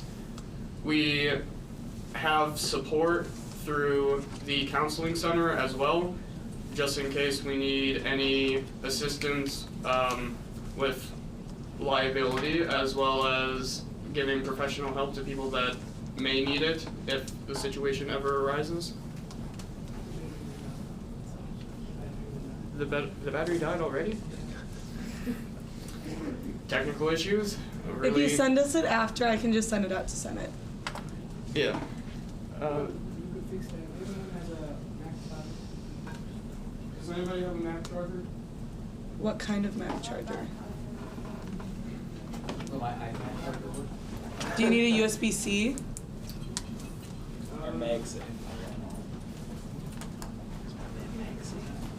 Do you have the slideshow downloaded on any other devices? Because Yes, we do. Can I have motion? yeah, motion. Motion for 3 minutes break so they can figure out the problem. Or do we want to start over? Alternatively, we could start open forum while things are being figured out, so that we can be a little bit more efficient. All right. Is second on the motion to open forum? Open forum? Cool. Any dissent? Beautiful. Instead of jumping, actually, I'm gonna do another thing so that we're not burning more people's time. Open forum. First off, I know normally I do this during Senator report. Dean Budge, would you like to go first on open forum? Absolutely. So that we don't burn your time? Awesome. Sorry to throw you on the spot. Oh, that's fine. That's fine.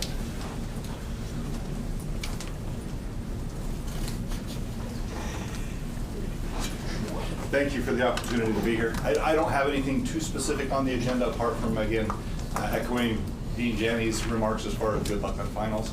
We wish you the best in dealing with the challenges that you're dealing with. We appreciate the hard questions that you asked our senator and representative relative to tuition and the potential tuition freeze and how that would impact the funding available to the university. I appreciate President Zellmer's response as far as the 33% is very accurate, and anything that we can do to help the state to understand that for a state university to only have support of 1/3 of the costs of running the institution, I don't think is acceptable. So anything that we can do, we collectively can do to help them to better acknowledge that and understand that, and to give better support as needed to reduce that stress on your shoulders, because that's really where it is. The tuition is paying the bills, and the state is not covering the costs like they should be. So we appreciate that. Any efforts that we can help you make that case with them, we are open to helping with. So, but we appreciate that you are cognizant of that, looking out for the interests of your fellow students from that perspective, and realizing the impact that it has on the university as a whole. So thank you for keeping that in mind as well. I am part, and I think some of you are familiar with the Art of Equity effort that's being made across campus as far as helping close the equity gaps across the campus, especially in some of the high impact classes. So I'm part of that team. Dr. Timothy Berry is working with our group on that end, and we probably will be looking for input from this group relative to some student experiences that we can help to show the campus community as a whole where some of those gaps are with respect to the student experience, some challenges that you or your peers may have faced, and maybe those that are not with us anymore, that they can help to share why that is important for us to be able to make the equity gaps, close the equity gaps, to make this experience more appropriate and more available to all students across campus. So looking forward to that. I will let Dr. Berry take lead on that moving forward, but just wanted to put that in your minds as you move forward as well, to be thinking about experiences, both positive and negative experiences you've had experiencing equity discontinuities as you've gone through your careers. So if there are any questions, I'd be happy to address those, but again, I don't have anything specific on my agenda for tonight apart from being here to support you in your efforts to improve the student experience overall. Thank you very much. We do have at least one question I see from President Zellmer. A bit more comment. I wanted to thank you and Senator Wen for all the work you've been doing and creative solutions you've had to help with high DFW classes, working with tutoring to help ensure that retention's staying high, as well as supporting students. So thank you and your college for being a leader in that work. And Nick has done a great job, and all of our student centers from CSA have been fantastic with their ideas, and we hope to continue to work with all of the senators moving forward as well. So thank you, Nick. Cool. Do we have any other questions? All right. Thank you very much.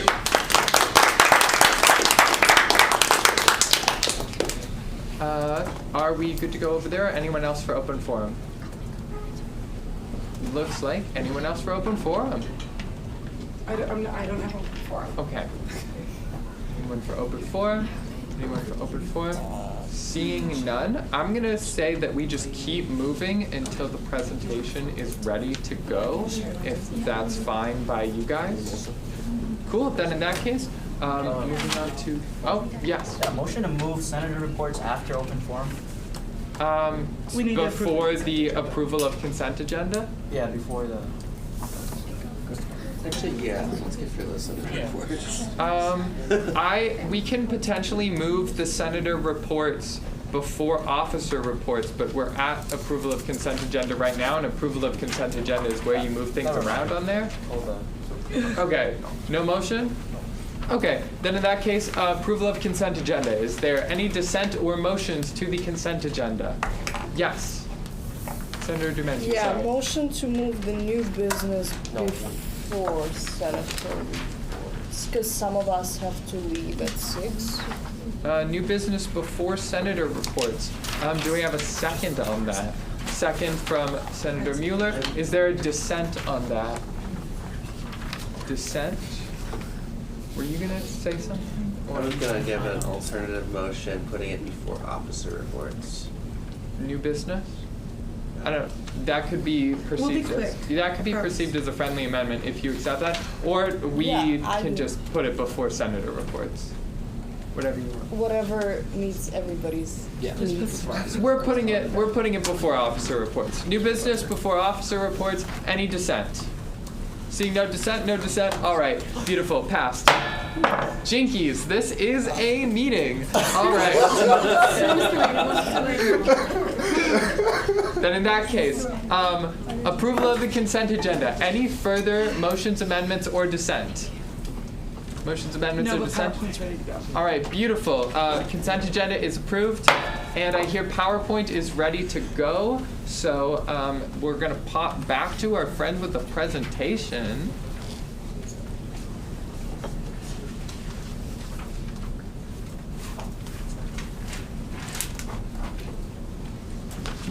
All right, welcome back. Can we go to the? Hold on, sorry, I shared the wrong screen. All right, can you go back one slide? Thank you. All right, once again, I am Nicholas Mays. Thank you for your patience. Again, representing Mental Health Mankato, I'm the vice president of our group, and we stand for advocating for mental health awareness. I noticed while I was getting here for my first semester that there were no clubs or organizations specifically dedicated to mental health. So I decided to work with Namita to create one myself because I feel like it is a very important topic to have in our student organization experience. We want to have support as well as be able to talk about mental health, reduce the stigma around mental health as well. That stigma has gotten better throughout the past couple decades. However, there still is a difficult stigma when it comes to being able to openly talk about it. We also welcome everybody. We are a very inclusive group because mental health affects everyone. Next slide.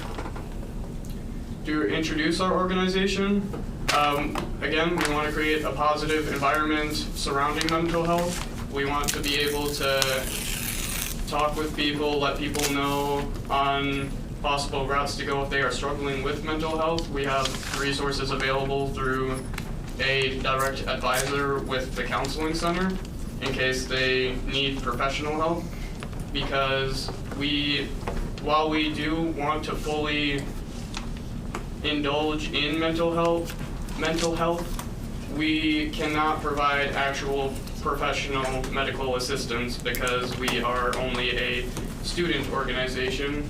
But what we do offer is non-judgmental support and free access to information regarding mental health.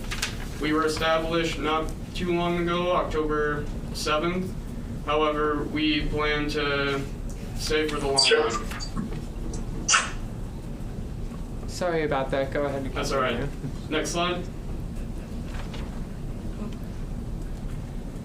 Now I'm going to get into the introduction of board members. This is our president of Mental Health Mankato. She was, again, unable to be here. We are sorry for that. However, she is a very phenomenal president for a recognized student organization. She has been very active in the campus and was even a part of the Senate for the past couple of times. If you have any questions for her, her contact email is right there. Next slide, please. This is me. I'm the vice president of the organization. I haven't been here for long. This is my first semester, so I'm still getting used to it, but I am hoping that I can make a difference and an impact on the campus.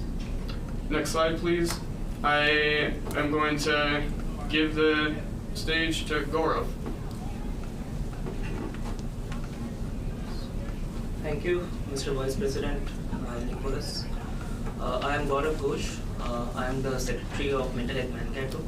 So I am also actually speaking for Sachit Vaniyarchi, who is the treasurer of our Mental Health Mankato.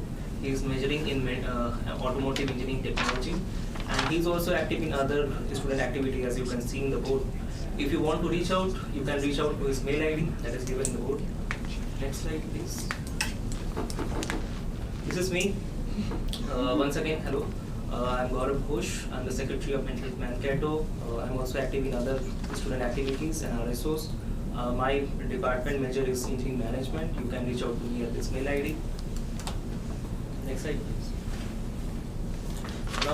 Now I'm handing to Kazi. Kazi, please proceed. Greetings everyone, my name is Kazi Ahmad Habib. I'm the outreach coordinator for Mental Health Mankato, and I also represent the student organization called Maverick Alliance of Secular Students, which basically we share our values of secularism. And the reason I wanted to speak in the Senate today is that I want to advocate for both the organizations and to affiliate our organization with the Department of Diversity, Equity and Inclusion. And this is because I want to create an environment where people who are impacted by mental health and people who and so that people don't become discriminated on the basis of their religious identity or their mental health issues. So this is why I believe that we do have a legitimate claim to affiliate ourselves with that particular department, and it will connect students on campus with the resources that can be provided with the university. And thank you.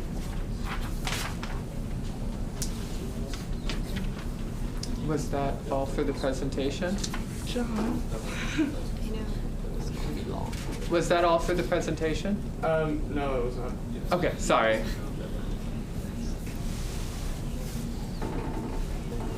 I am just going to speak quickly on our advisors. We have many advisors with different expertise just to be able to function as a mental health organization.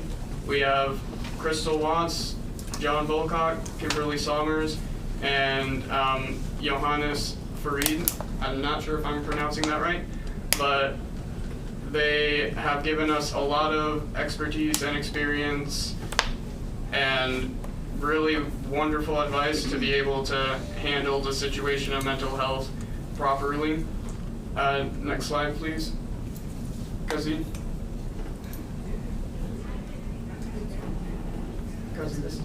The next slide's up.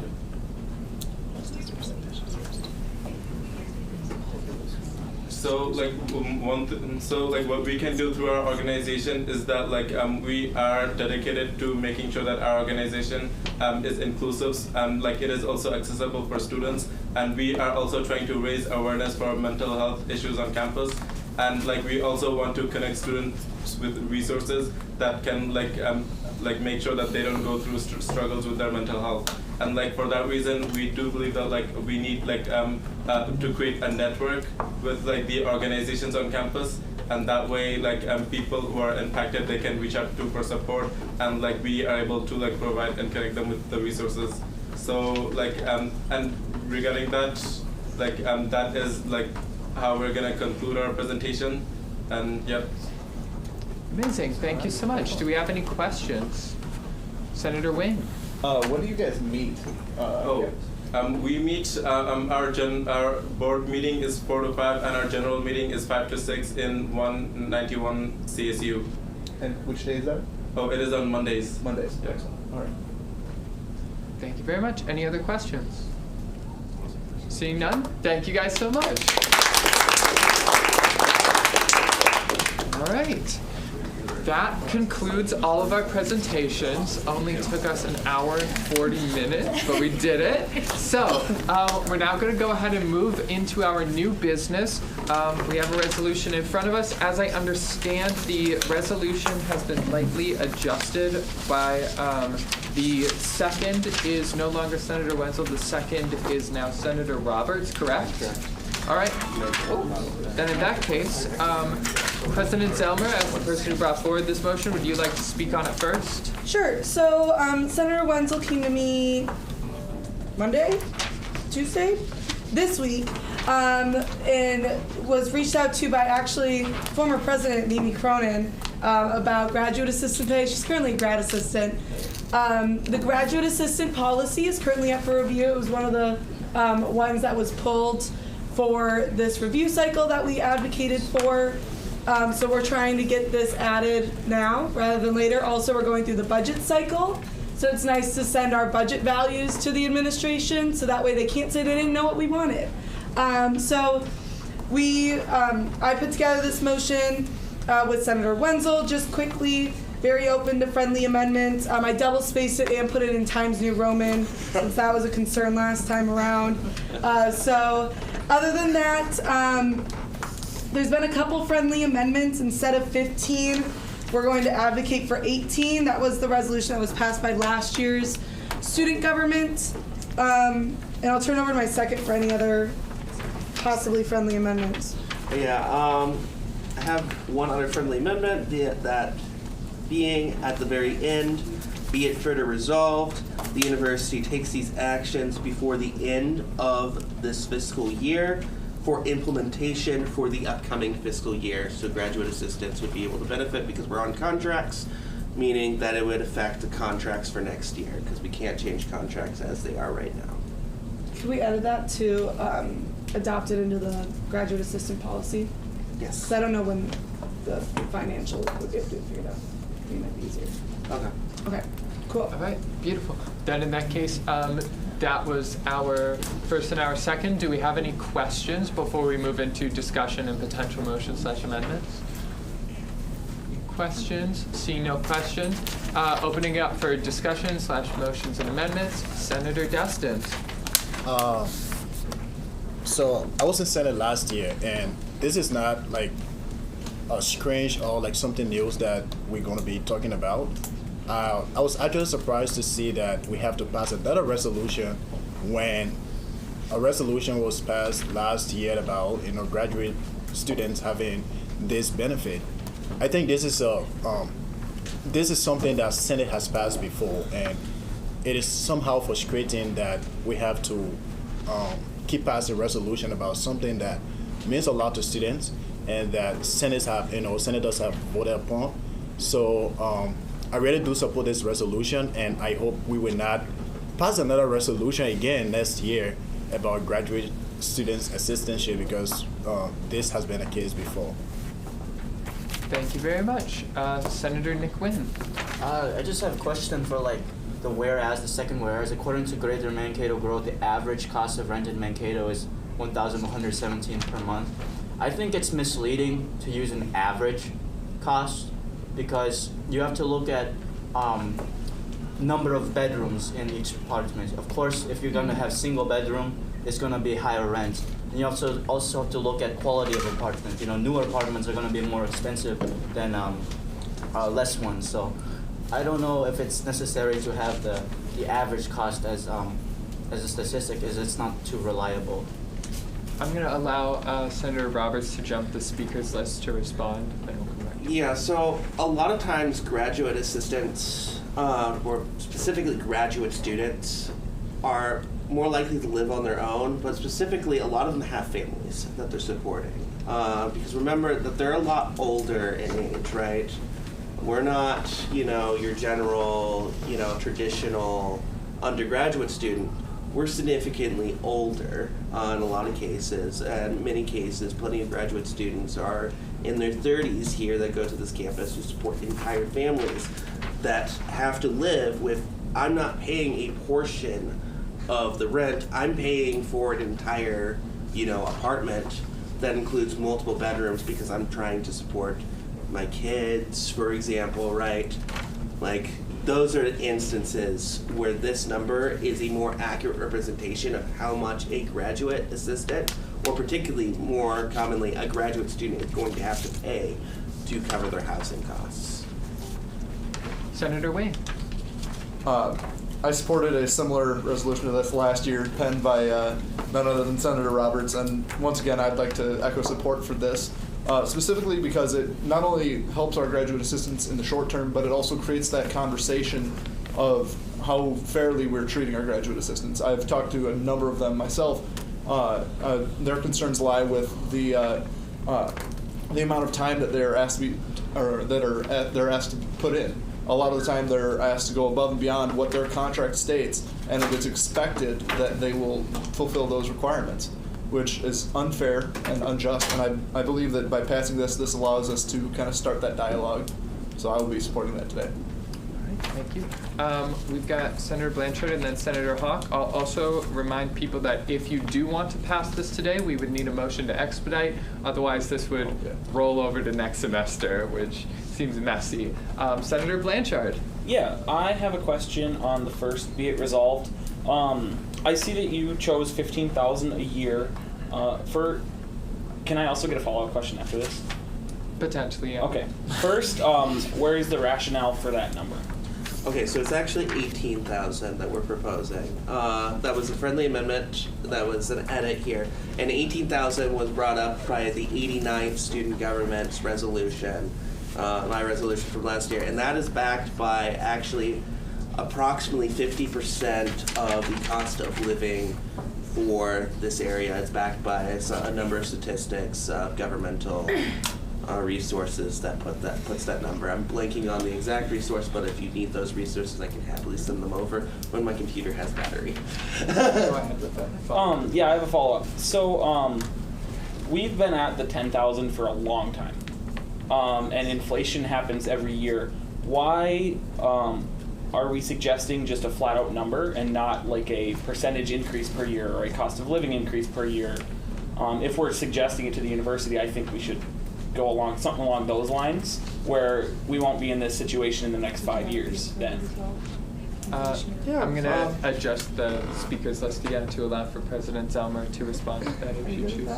Or we can add a be it further resolved, the university, or be it resolved, whichever you would like. Well, is there just a reason why it's why we choose a specific number rather than like a yearly That's what's in the small policy. increase? Okay. Yeah, that's what's in the policy. The policy gets reviewed, I believe, every 5 years, unless it's called out of cycle like it was this year. Okay. It was deferred, actually. It's still on the list that went out in the email. Yeah. So we'll add a be it resolved. There's inflationary increases. Okay. Yeah. Just because then we won't be in this situation in 5 years or whatever in the same type of thing. Once you have that exact wording, please provide it. But in the meantime, Senator Hawk. Hi everyone. Just as Senator Robert has been working on since last semester, kudos to him for that. I remember that he was also mentioning that sometimes GAs are actually worked over 20 hours a week, which to be honest, $10,000 is not, to be honest, a lot. So an 18,000 increase is something that all students should be supporting. I'm an undergrad student as well, but still thinking about it, our fellow graduate students are working a lot harder than we are to make their ends meet, having their families here as well. So I definitely support it. And can I put up a motion as well up here, if possible? Yeah, go for it. Right. If once President Zellmer has the wording signed, could be a motion to expedite to voting on the resolution today. Second. I don't know if I put the wording in correctly or not. You're good. Motion to expedite, seconded by President Zellmer. I'm just going to run through this motion real quick. Do we have any dissent on that motion? Any dissent? Seeing none, motion passes. Nice. Anything else, Senator Hawk? We're all good there. I'm good. Motion to call the question. Second.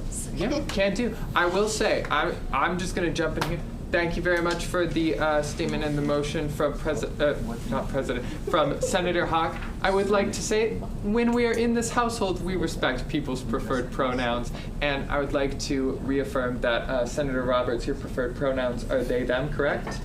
Thank you very much. All right, we have a motion on the table to call to question, and we got a ton of seconds on that. So do we have any dissent on calling to question? Any dissent? Seeing no dissent, we're going to go ahead and call the question. Do it by raise of hand, raise of placard, or the raise of hand feature on Zoom. All those in favor of passing this resolution? All right, I see unanimous from the present. 3 online. All right, and then placards and hands down. And then, do we have any opposed? Do we have any abstentions? Counting the two non-votes as abstentions. All right, then in that case, with a vote of almost unanimous to 2 abstentions, this resolution passes.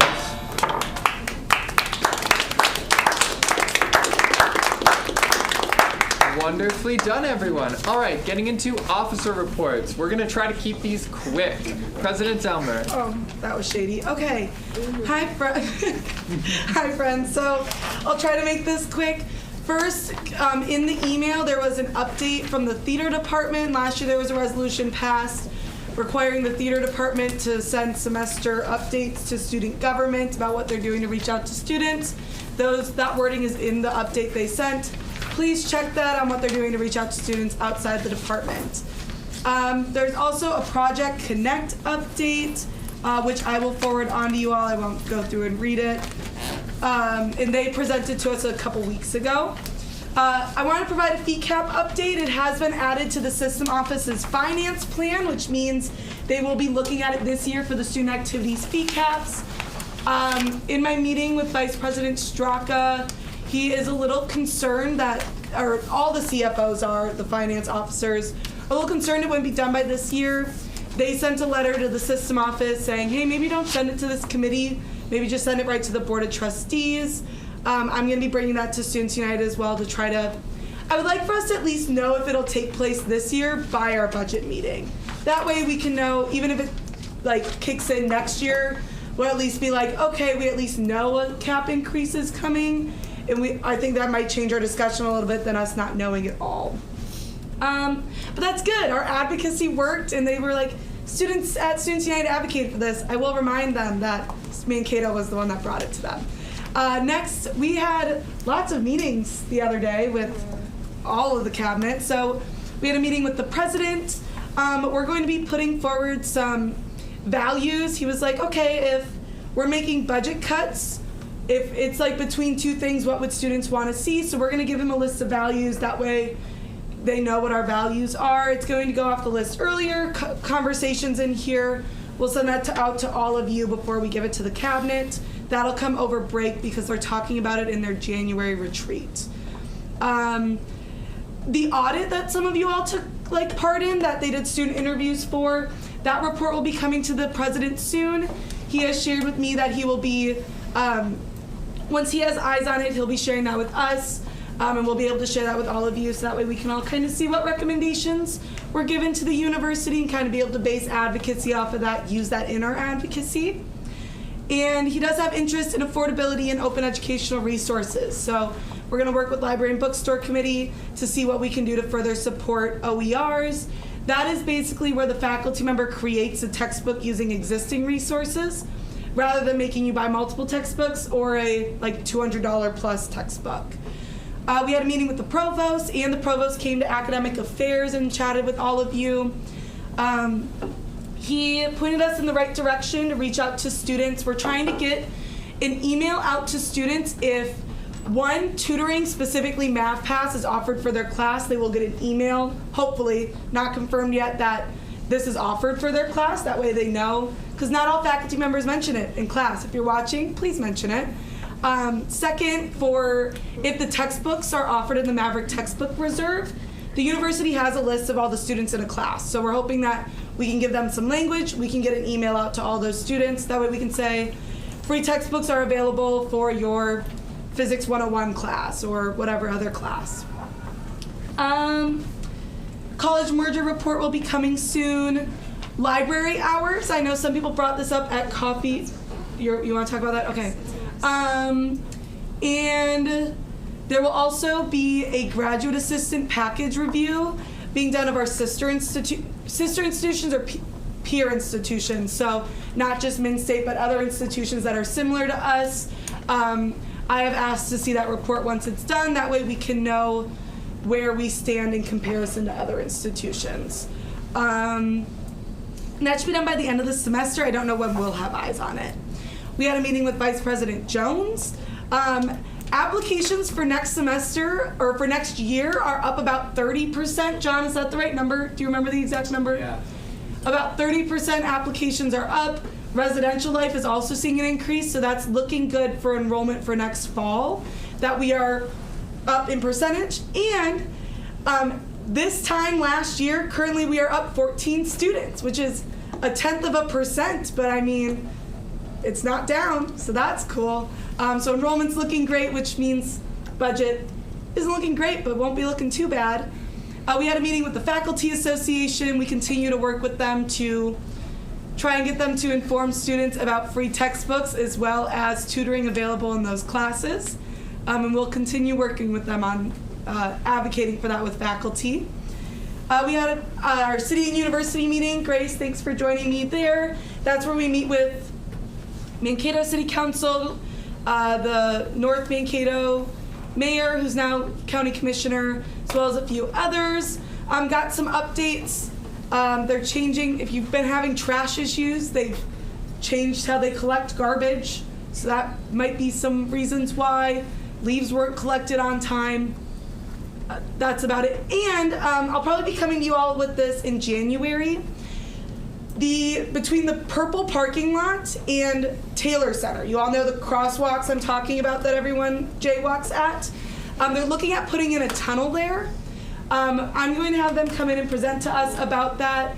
It has been confirmed that it's ADA accessible and will be open all times of year because, well, hopefully the snow doesn't get down there. But I guess at City Council, some of the councilmen have been more, or some of the council members have been more focused on what the driving experience will be like than what the student experience will be like. So I figured we would write them a letter on behalf of students sharing what we think so they remember that they also represent us. Transportation survey, thank you to the people who came to the survey that they presented. There was an hour-long presentation that we talked about not last week, the week before in Senate for you all to go to. Many of our senators went, and they were all very excited to see that. Senators were in the room, student government was there, and a lot of that is great research we can base advocacy off of, as well as think about some project ideas. Maybe we work with Hy-Vee to get a grocery delivery project together to lower the cost for all students, but that way we just see what it looks like and think about other things you can do. I will be sending out tonight, or did you send that out yet? No, we went straight to committee. Okay, so tonight there will be sent out the semester report form that's required for you to get your senator's stipend. And if you even don't qualify for a stipend, please fill this out. Wouldn't it have been so nice for you to have a little form to see what's been worked on in the past in your position? Maybe you should leave one. It's 5 questions. Just give a little bullet point update. That way the people who are coming in 10 years from now will at least kind of have a basis understanding of where they can start. And because of student advocacy, parking in the visitor pay lot during finals week will be free after 6:30 p.m. And that will be included in the all-student email I'll be sending out. I'm planning on sending out Thursday or Friday. I'm kind of leaning more towards Monday than Friday just because, actually, whatever, who knows. So that'll be getting sent out as long as with some other things. And if you have anything you want to work on over break, let us know. We are here. Send a couple emails. We do have other jobs because we have rent to pay. This does not pay it. So just send us a couple emails. Give us a couple days grace if we don't respond right away. Otherwise, just bump the email and we can work with you all on that. I yield. All right. Thank you very much. Do we have any questions for President Zellmer? Any questions? And good luck on finals. Beautiful. All right, Vice President Ibrahim. Hello, you guys all know this is going to be short, so here we go. So on November 17th, Phoebe Morris had, he was in the Multicultural Center listening to students with their experience on campus. There were a couple of students who raised concerns about them being athletics and not being involved with a lot of activities on campus, and also other students who mentioned inclusivity on Rest Life, which we're looking into that. Coffee with the Provost was also the same day. Thanks to those of you who came. You guys asked a lot of good questions. Some of the things we discussed was expanding the library hours, and it was good to be there because actually after that day I had a meeting with Dean Corley. When I met with Dean Corley, I mentioned to him our concerns in the library hours, and he said they're looking into it, but probably it will be this spring semester since we're already in finals week. we had a meeting with the provost yesterday, and he also confirmed that they're looking into this for next semester. Midterms the week before the week before the finals, and the final weeks for the library to be open till 2 p.m. 2 a.m. My bad. Lastly, we've been here too long. Lastly, I will be around on break as well. President Silmer mentioned. So if you have any questions, please reach out to us. And also, we have the Senator of the Month. We're honoring this person because they did a great job on their project. They had been working hard to resolve equity gaps through tutoring. So congratulations, Senator Nick Wynn.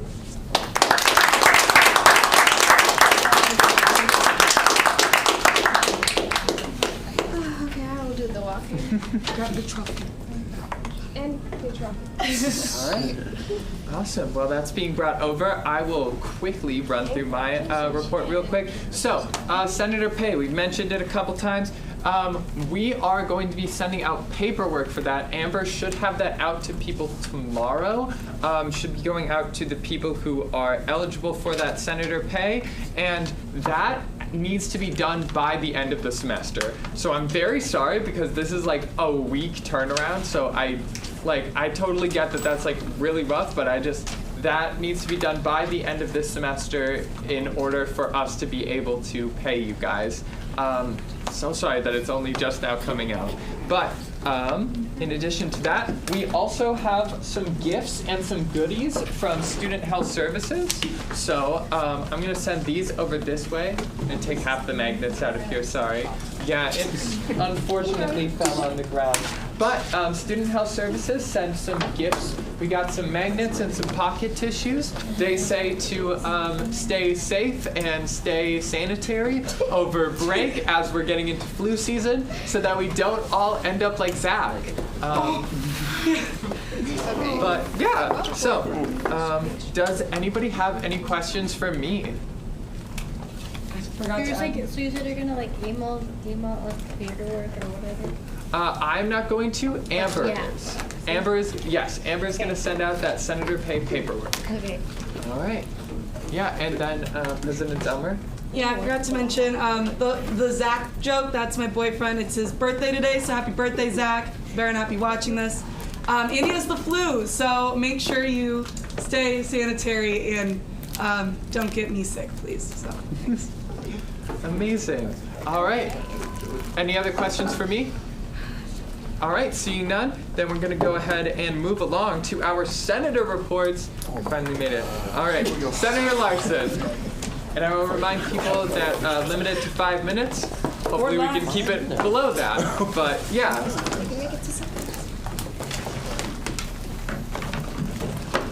Great. Hey everyone. I'm going to keep this as short as I possibly can. So basically I've done a lot of work with GOTV as the Legislative Affairs Coordinator. So there's a lot of tabling that we did in the dining center, the CSU, football and hockey games. We also put QR codes all over campus with polling place locations. We handed out sample ballots, and I also spoke at an RHA meeting and a meeting with SAC. We had great voter turnout, and I'm really proud of all of the people who encouraged people to vote and voted themselves. In addition to stuff that I didn't do with GOTV, I have meet and confer with President Inch every month.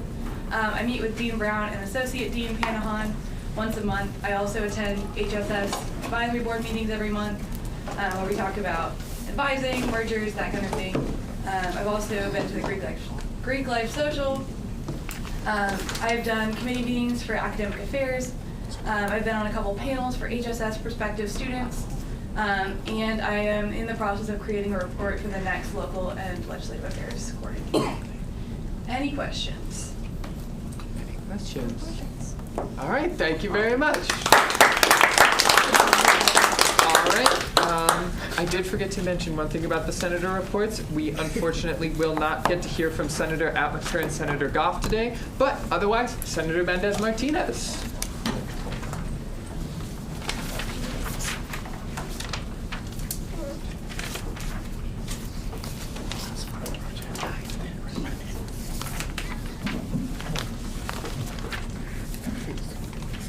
So Hi everybody, I'm back. Hasn't been long. So I'm currently working on looking at the survey that was done by the students that decided to do it, and those that did, it's fine. So I'm looking at that, and a lot of the questions on there is basically just asking what you guys want to see on campus, if there is any kind of resources specific to what you want to see for like first-time students coming in needing help on campus. And I know that there was a statement brought up that it was actually helpful, so I'm also looking into that and like why it wasn't continued, if it was helpful. I'm also looking into the app that Senator Wing brought up, and then if it is something that's willing to be used by the school, then maybe if the school is actually willing to like maybe put it up on like the D2L page or just some sort of website where students can access that before they come to class, so they can kind of figure out and navigate their way through the university. And yeah, so that's pretty much all I have. So I don't know if there's any questions, comments. Do we have any questions for Senator Mendez-Martinez? Seeing none, thank you very much.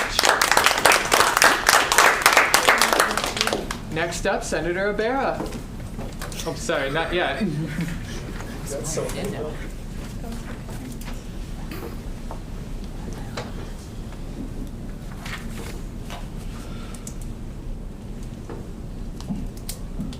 Hello everyone, my name is Dharma Ibarra. I'm College of Science, Engineering and Technology Senator. On my last report, I talked about I am mainly working on helping students in the Department of Electrical and Computer Engineering to help them to make the learning and teaching process easier for students as well as the professors. One thing I talked about was the class EE106, which is the first gateway course for these programs. And students were finding it very hard to start off these programs. And one suggestion that the student brought was taking EE107, which is the second gateway course, taking that before EE106 because it's more basic and software based. The department is currently working on swapping these two classes, not the coming spring semester, but at least in the future. But one thing the department implemented the past weeks is those two classes will be given concurrently on the next, the coming spring semester, so that's one achievement. Second thing was MathPass. None of our classes in our department are in MathPass, so I had a meeting with Dean Corley and Laura Jake, the MathPass faculty liaison, about this. Laura told me they don't have, unfortunately, they don't have enough budget to expand, to add these EE classes to be in MathPass in the next semester. However, she told me that she's interested in working with me and put a potential commitment on having at least some classes to be on MathPass in the future. And for courses to be on MathPass as a requirement, the classes are chosen based on their DFW rates, high equity gap, gateway course, and number of students that are enrolled in the classes. So based on that, I and the Department for Electrical and Computer Engineering Chair, Dr. Wu, had a meeting and chose 4 classes that we think that meet these requirements and students are really struggling with. And I already gave these 4 classes for her, and she already started making research, and hopefully we will have at least 2 classes in the coming academic year. And last thing was tutoring sessions that we were providing under the RA, so IEEE. So our tutoring sessions are a bit informal, meaning we are not affiliated with the academic success, and we don't have any scheduled specific days and courses that we're giving tutoring. We're just calling out students to just come and ask us any questions with any of their classes, but we are not seeing as much students we are expecting. So I was also working on attracting students, and one way that I came across was working with the KIC to have international students given a scholarship point for the amount of sessions that they have attended, and I had a meeting regarding this with the student outreach and invitation coordinator Madeline in the KIC, and she really liked the idea, and she told me that KIC is currently working to integrate the academic affair with the scholarship points, and she also told me she will have a meeting with JC Fry, the director of KIC. I couldn't get an update about that because they are having their meeting tomorrow, so hopefully I will hear something about that by the coming few weeks. And Dean Colby also suggested reaching out to Jason Weisman, the director of the academic success, about any hints or strategies or specific procedures that we need to follow when we're conducting our tutoring sessions. I tried to stop by at his office twice, but I couldn't get him. I sent him an email. I still didn't get back from him, but hopefully I will in the coming few weeks. And last thing is I already talked to 2 professors from our department, and they are willing to give extra credit for students who are attending these sessions. And yeah, that's pretty much what I've been up to. Thank you. I'll stand for questions. Amazing, nicely timed, only 15 seconds left. So, what do we have for questions, if any? All right, seeing none, thank you for a wonderful report. All right, next up, Senator Victor Wynn. Hello. I know it's over 6 p.m. I only have like around 10 pages. No worries. So everyone. Motion to adjourn. So I'm a college of business center, and during the last few months, I've been working on the investment club, and I've been talking to an attorney from last week, and he gave us some good advice, and we have a meeting with some of the members tomorrow, and we have a meeting with Dean Flannery in the next couple of weeks. Hopefully, we can get it done in a month. And the second project I'm working on with the student executive team on reforming the business 295. It's just the first step of the process. Hopefully, we get it done soon. So that's my project. Amazing. Question. Thank you very much. Any questions? Seeing none, thank you very much. Senator Bear-Lyons. Hi everyone. So, international students have been complaining about how it has been too much work for them and how they're getting paid less. And also, my project was to find a way to make it more simple or more fair for them. So Sodexo, we found out that Sodexo has been cutting out students. So, for instance, if it was like work for 10 students, they're trying to make it a 5, and they're putting more labor to the students. And we've been trying to work on that one and make them trying to make them get paid more. But I couldn't find anyone to work on that one, so maybe that would be my next step. And that's it. Thank you. Amazing. Before you go, do we have any questions? Yeah, Senator Blanchard. Yeah, so on the Sodexo being paid more, do you know when their contract is up? I'm not sure about that. Not this year. It's not this year. Yeah, because that's kind of the first step is when their contract is up, and then you can renegotiate on wages. Yeah, 4 more years. 4 more years. So that might be put it in a transition report for a coming year. Yeah. But definitely a valiant effort in the same. Any other questions? All right, then in that case, thank you very much. Senator Woldekainen.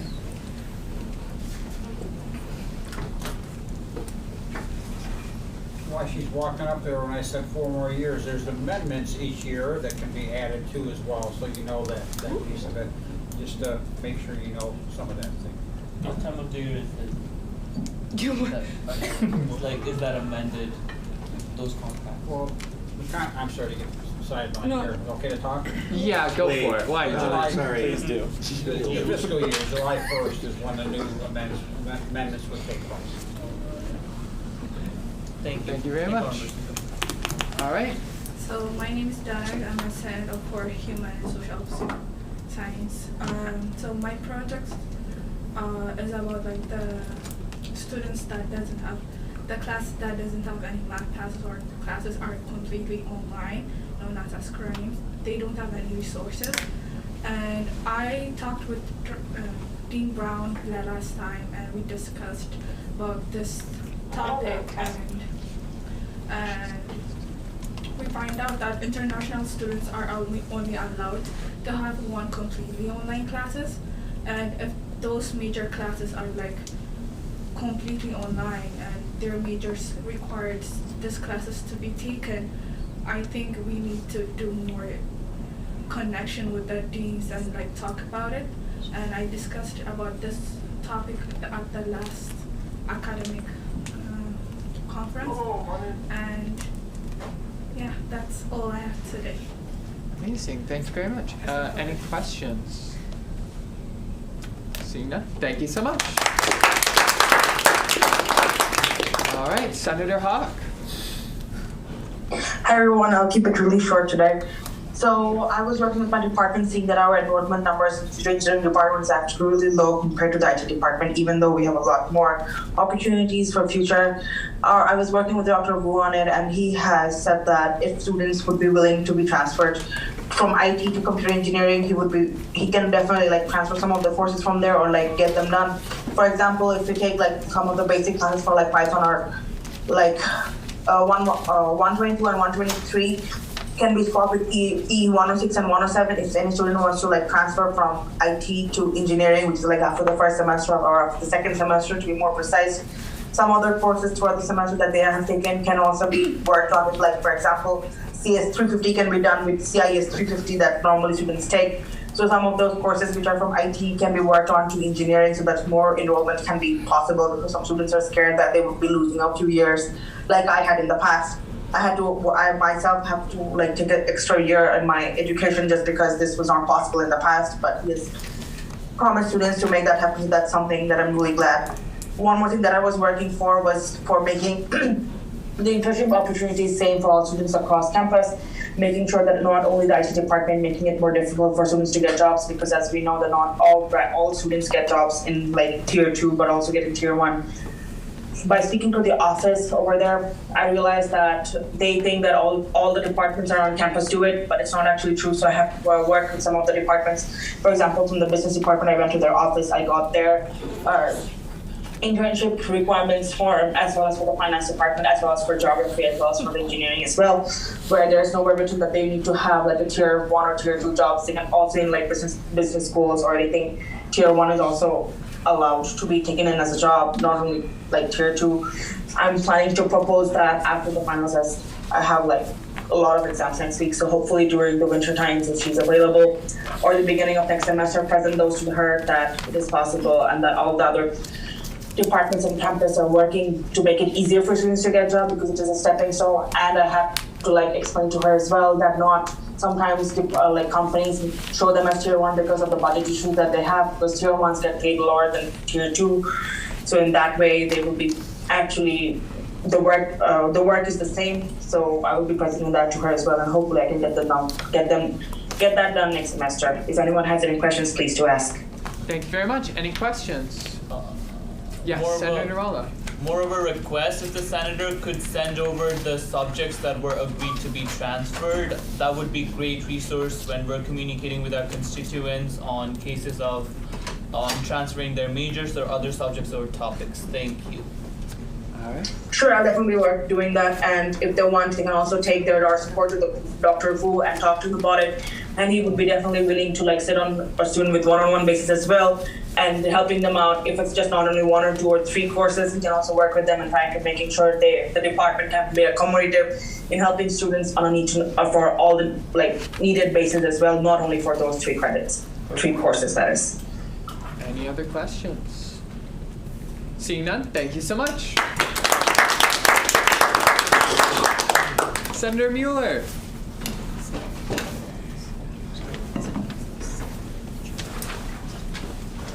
Okay, so this will be really quick since I don't have much to report on. I've been a senator for a few months now. I was elected back in October, and during my time, I have been focusing on transportation access. My main things I've done with that project is that I have reached out and worked with Student Affairs Coordinator Tyler Pickle, and we together have brainstormed ideas on how to get transportation access to the airport from the university. We kind of met a couple weeks ago and kind of started emailing back and forth. But today he just told me that it's going to kind of start slowing down as the aviation department is having some holdups in their administration. So there is a willingness from aviation departments to offer transportation services, but it's going to snail along for the next couple weeks for sure. And also I am part of the environmental committee, and we have met a couple times since I've been elected, and our main goals there have been the establishment of a sustainability director. This would be a new position on campus that would oversee sustainability and environmental policies and endeavors on campus, and would be kind of the go-to person for all those businesses. So yeah, I stay for questions. Thank you so much. Any questions? Any questions? Seeing none? Thank you so much. And our final senator report for today, Senator Bryant. Hi. Okay, so I met with Dean Hard this week, and we constructed an email that got sent out to everyone in the College of Education, and it was basically reminding students, basically more so for freshmen and sophomores, about levels and methods, and telling them to meet with their advisors. And we were also able to send out a guide for people who couldn't get in, which would tell them what levels they should be taking and what semesters correlate with that. I also got the go from Dean to meet with the committee over the MSU website, and we'll also get together all the content areas in education so we can all be on the same page, since you can only update this one time a year. And then I attended the scholarship for College of Education, and I met with the committee over the scholarships, and they are pretty much very diverse with giving scholarships to everyone and giving everyone a chance to win one. And lastly, the DEI committee has been meeting every Friday, and we've been talking about potential events next semester, along with some policies. And I stand for questions. Amazing. Are there any questions? Seeing no questions, thank you so much. All right, my friends, quick vacancy read.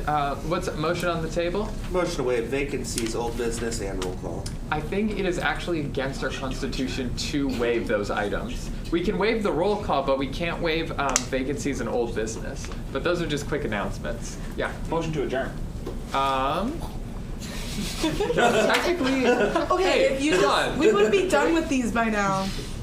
If y'all just didn't do this. No, we wouldn't. Yeah. John, can we accept a motion to adjourn like that? Yeah, you can, but I wouldn't. It's your last meeting of the semester. You're already long. I just finished up. Okay. Yes. Yep. Motion's on the table. Are you retracting it or no? No. Okay. Do we have a second? I have to entertain it. No second. Motion dies. Vacancies. We have 3 College of Allied Health and Nursing. Unfortunately, following the adjourning of today's meeting, we will have a 4th, and we will also have a College of Science, Engineering, and Technology vacancy opening up. And a humanities. Oh. No, Humanities and Social Science was turns into a Allied Health and Nursing due to Because the of change of student breakdown. body population. There is no old business. Announcements. Are there any announcements? Senator Wing. So I've got just a couple announcements. One, the next choir concert is this Sunday down at St. John the Baptist Catholic Church. It's at 3 p.m. We'll have both of our university choirs performing at that. Highly recommend you go. We've got a great selection of repertoire this year. Also, we are putting together a fundraiser to take place on Valentine's Day this year. I'm hoping to have ticketing available within the next couple of weeks. Myself and the choir council have been putting that together in order to allow us to fund a tour in the fall. And so I will have more information on that sent out to y'all soon. And then the last thing I have to announce is the revamping of an initiative I was starting last year. It's called the Maverick Health and Safety Initiative. Hopefully going to provide students a path to CPR certification, access to mental health resources, as well as some other things. That will be taking place, I'm hoping, around March of the spring semester. But that is it. Thank you very much. John Bulcock. Thank you, Speaker Novak. As I mentioned last meeting of the semester, so congratulations, you made it. So again, you've got some vacancies to help recruit for, so hopefully that happens. Also, as mentioned previously by Chief Election Commissioner Cronin, election rules are out there. The candidacy application will be open on the first day of classes for the spring semester, so that is coming along. Also, just a couple of announcements. There's some finals week stuff coming up. So the CSU and Student Activities hosts a late night finals week, late night breakfast on Monday of next week at 10 o'clock. So prior to that, there is I know the therapy dogs are going to be downstairs and all of that good stuff. So just know that is coming.